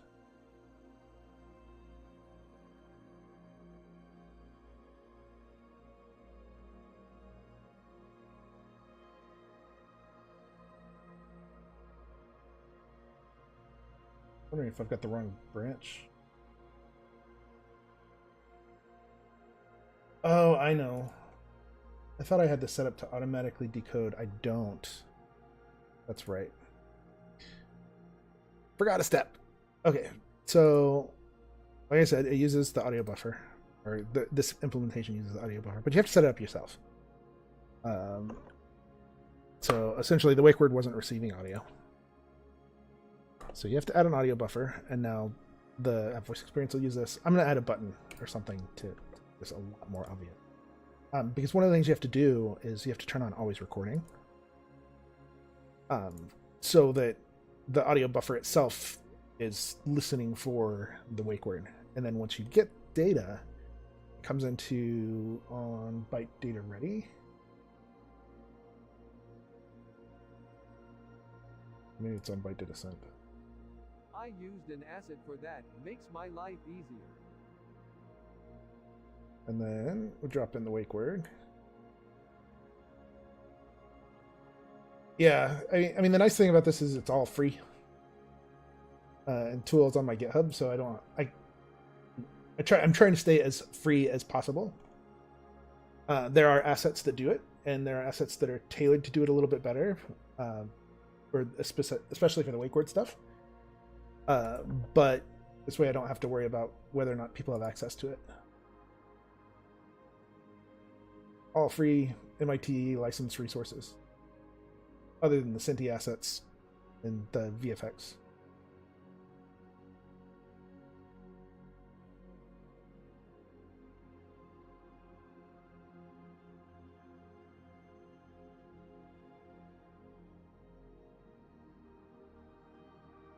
Play mode taking a while. Occasionally Unity does this, where it takes.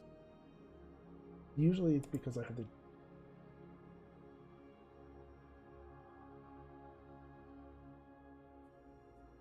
Computer.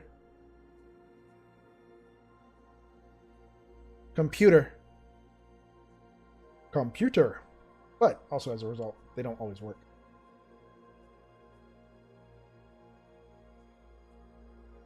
Into the motor.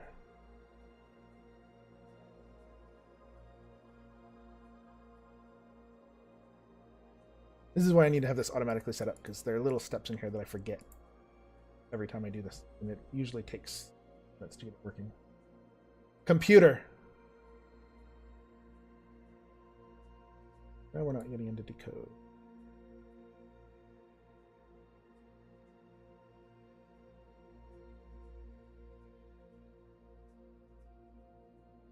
Now we are. Yeah, I grabbed the wrong like one. the future, but with bugs XD. Yep. All right. We can turn these breakpoints off. Yeah, I should have put it in byte data ready. Byte data ready. Put a byte data. Computer.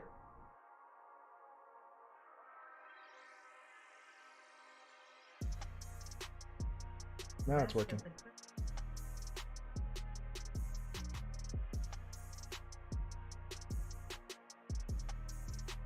Computer, fire weapons.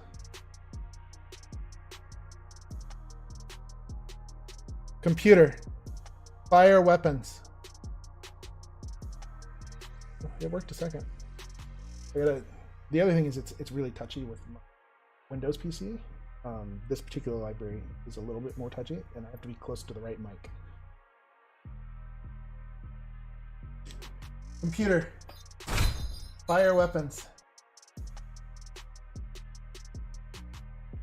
let's do one thing. Let's fix this.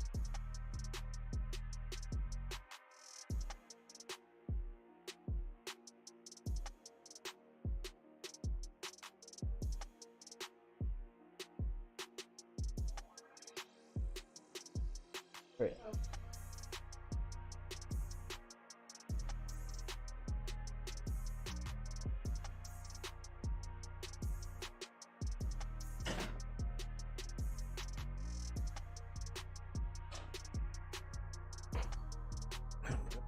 So, being in debug mode is not working. Play.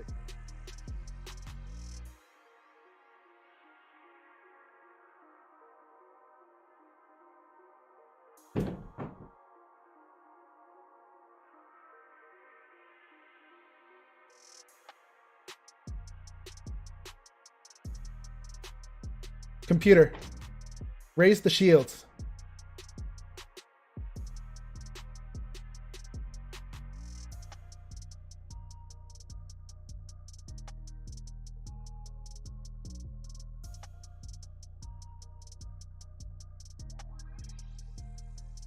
When I activated it, it sent the text and then immediately cut off. So there's something going on with activation. Computer. Computer. Fire cannons. Yes. All right, activate it.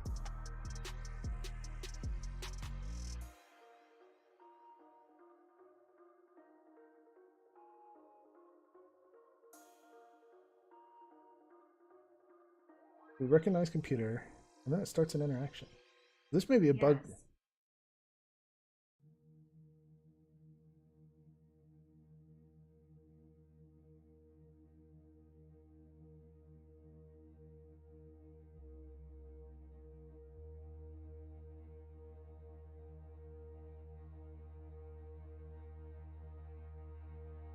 All right. Computer. Computer. What can I say? Yes. See, it's going, it's immediately What activating. can I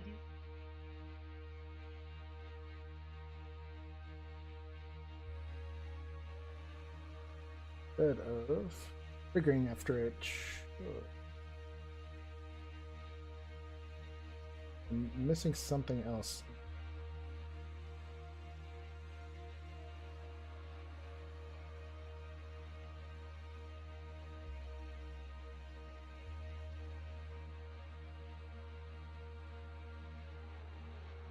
Computer.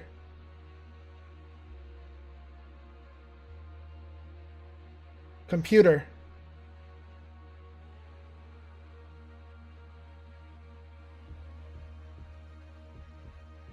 The interaction started was triggered by... Did I use the wrong...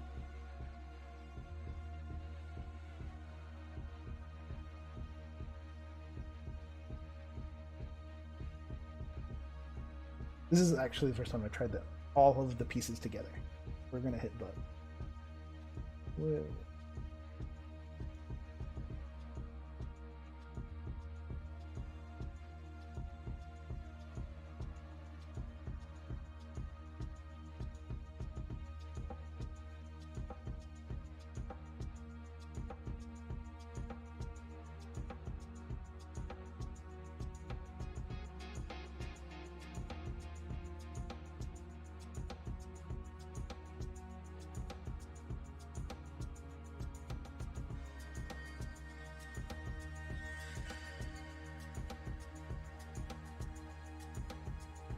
I think we're getting endpointed.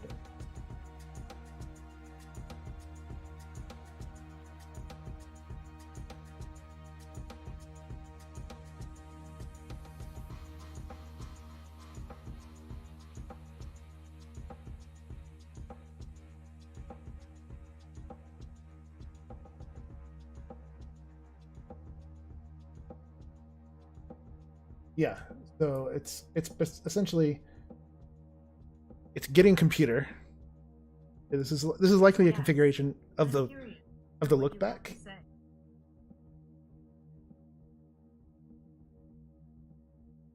And so what I need to do here, I believe, is I need to change the look back.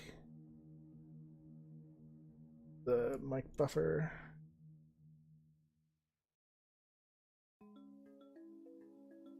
Basically wait. So it doesn't capture that computer part.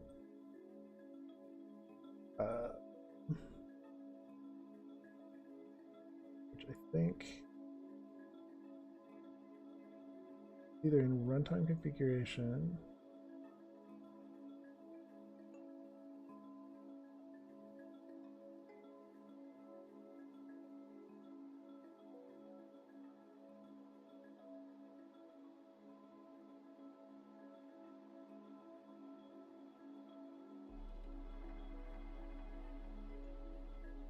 But there was a field specifically about, yeah, preferred activation offset. So it's looking back a half second. And for some reason, server side, it's endpointing on computer. I think if I set this value to 0, yes. And so we'll see if it captures computer this time.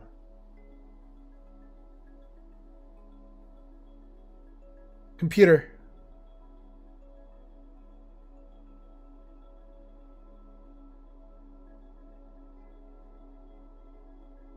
Yeah, so it's still capturing the computer, and then we're getting endpoint.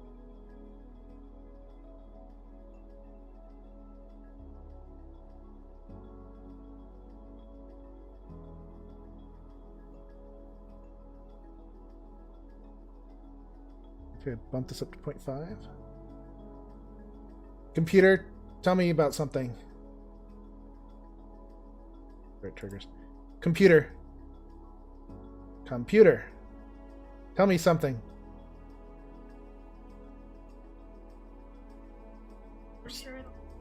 Still capturing computer.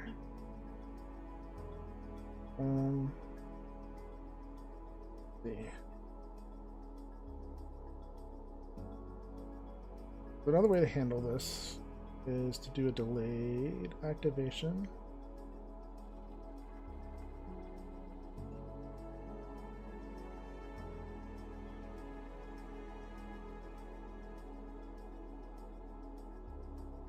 I don't really want to do.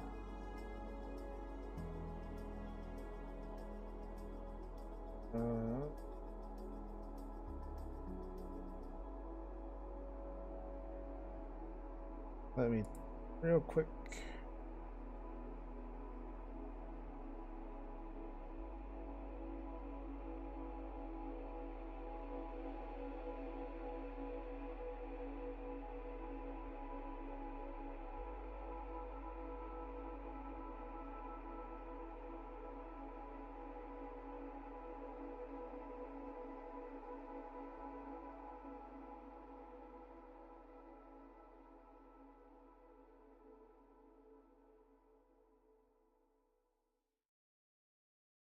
All right.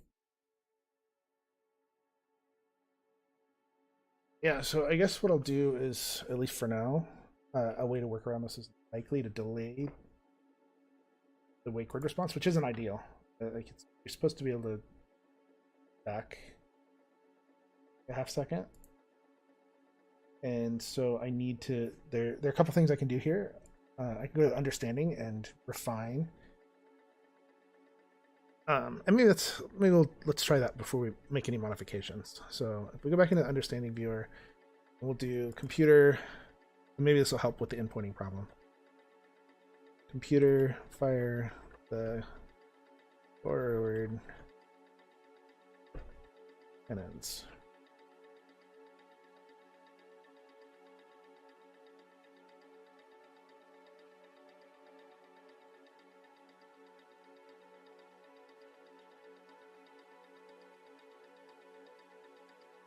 Because essentially what's happening is it's catching that computer wake up phrase and sending that as part of the stream.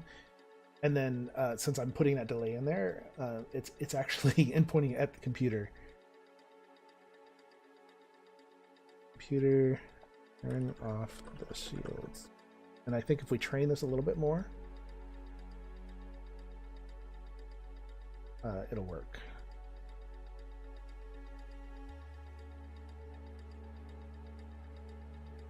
I think that's a lot of what I've done in the past too, is I make sure the wake word is part of the training so that it doesn't do this. Like you to fire all weapons.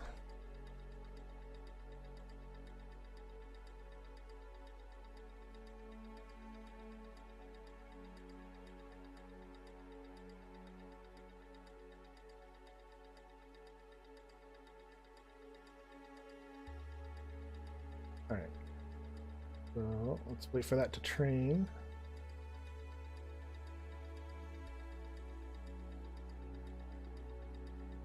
Let's see if that's any better.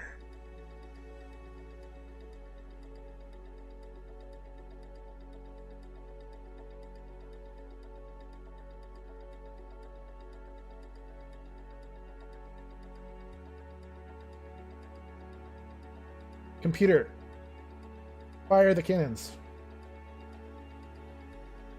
Oh, it's still almost immediately endpoint. That's a new bug. Done this before, and it's have to do some investigating. We're getting close to time, so let's go ahead and set up a hack that will make this work for today as a workaround. And we're going to do a delayed execute.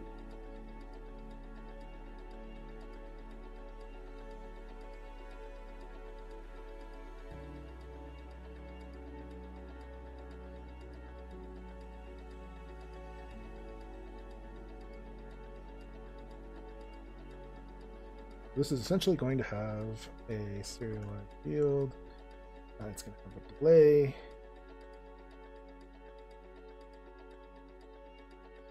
And then it's going to trigger a unit event.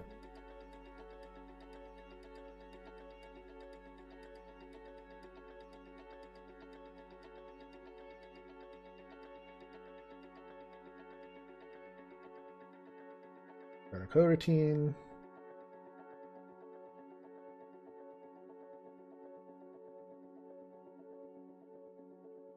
Trigger the event.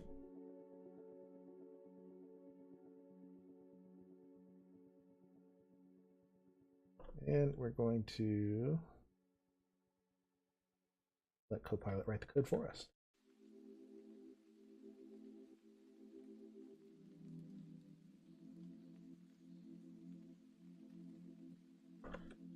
Okay. So that'll work. Now let's go back over here. Instead of calling activate directory, we're going to wait a second. Directly. We're going to wait a second. We're actually going to do two things. To make this feel more natural, we're going to have the computer say yes.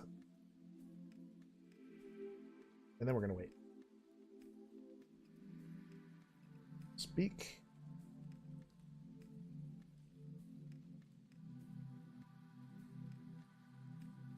We go into our computer character.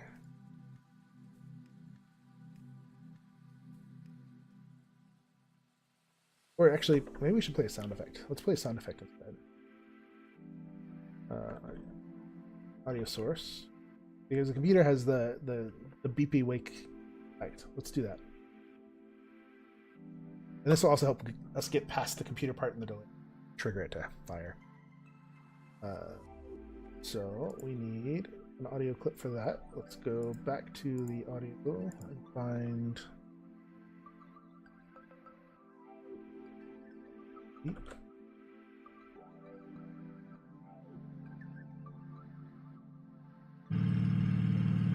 That's not beep. I don't know why that. Did it lose my settings for some reason? It did. Oh, this is a bug that I need to. Lost my. I'm gonna scan for the audio again. It didn't save the results. Dang.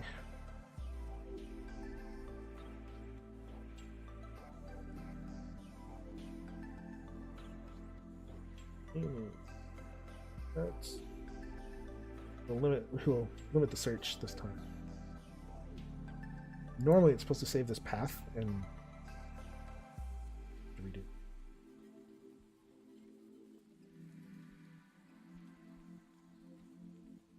Search our sci-fi folder.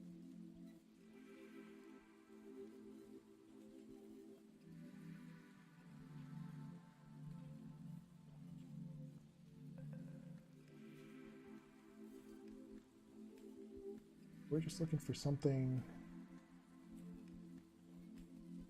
that'll work.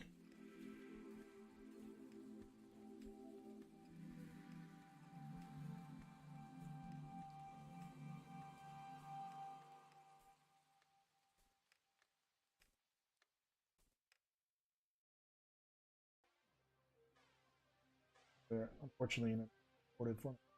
Preview. Hitting some bugs late in the stream.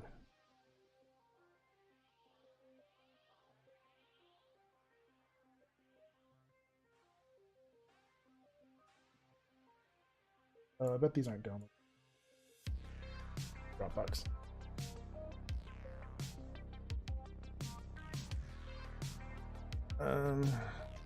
We should have some kind of beep somewhere in here.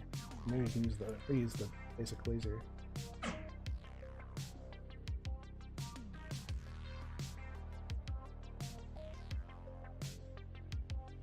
We have in our project already.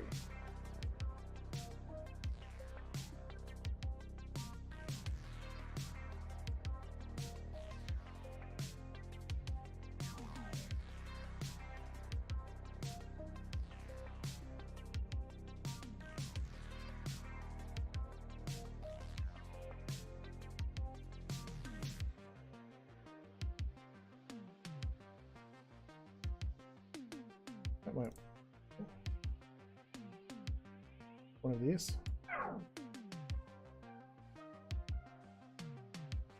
Not perfect, but it'll work.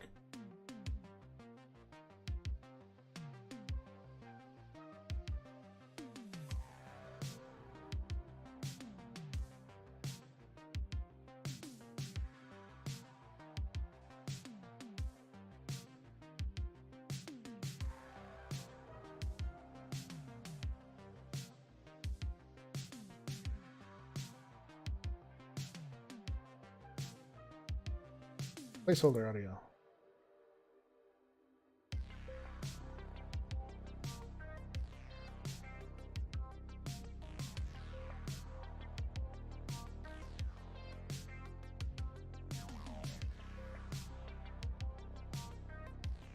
Don't play on awake. And then we're going to drag this in here. Call our audio source.play. And we're going to go ahead and execute.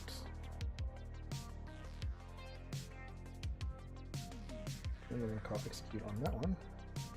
We're going to wait 1 second, and then we are going to call our activation. All right, let's see if this works any better.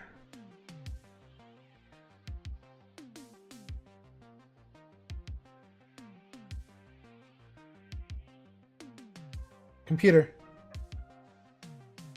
Fire cannons. I think that worked a lot better. It didn't recognize me, but oh, there it is. Being slow. Fine. There we go. That's not so.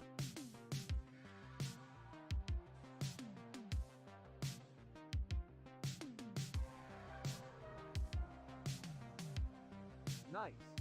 Computer. Computer. Computer. We're not reactivating. Computer. We're under attack. Fire the cannons.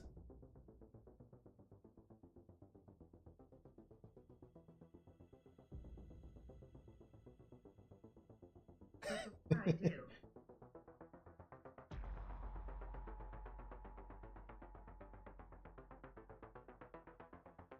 So InWorld's adding some actions that we need to, that might actually make some of this work a little better too.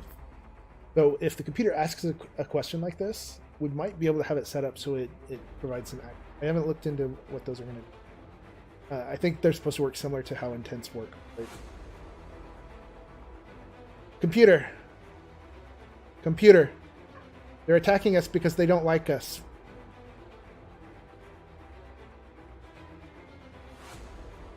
Just turned off the shield.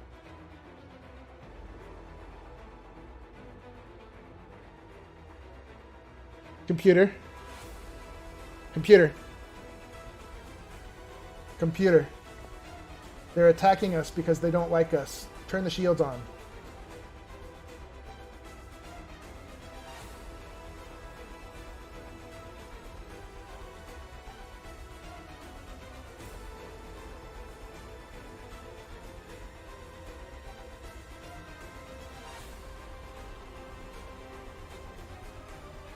Cool.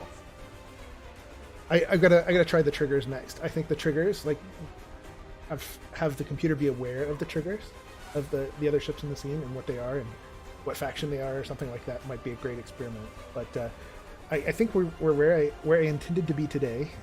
We had to get a little hacky on the wake word for some reason. And I'm not sure why I had to do that. This should have worked the way I had it initially implemented. But I mean, adding the delay worked. It's just not ideal. We don't want to make them wait a second to start speaking. There's more that we need to go back and revisit, things like the delays and how to better manage those when the computer responds. Again, you typically wouldn't use the dynamic response for firing, something like that's in the moment and has to happen. Although it's really funny to hear the responses after the fact. But yeah, I mean, we kind of hit the main goals that I had for this stream, where we've got a voice-activated computer using voice commands to fire raise shields, and then using InWorld AI's character to power the character personality of the computer and give us something to talk to. The next step, I think, would be when the computer does respond due to a wake word, check if there's a question mark and automatically reactivate. There are a bunch of little tricks there that we can do to make it more conversational, but we're not going to get into that today because we're pretty much out of time anyway, and a really good stopping point. So thanks for watching, and hopefully this was useful. And we'll have another stream again before too long. Yeah, good man. I think the next stream is probably going to be back to doing some scene building, some more artsy type stuff, because it's been a while since we've done that. I've been doing all these really technical things lately, and so I want to do. I'll be on vacation. I'm streaming time soon before the end of the year. If I have another stream, we'll go the more artsy route, something fun.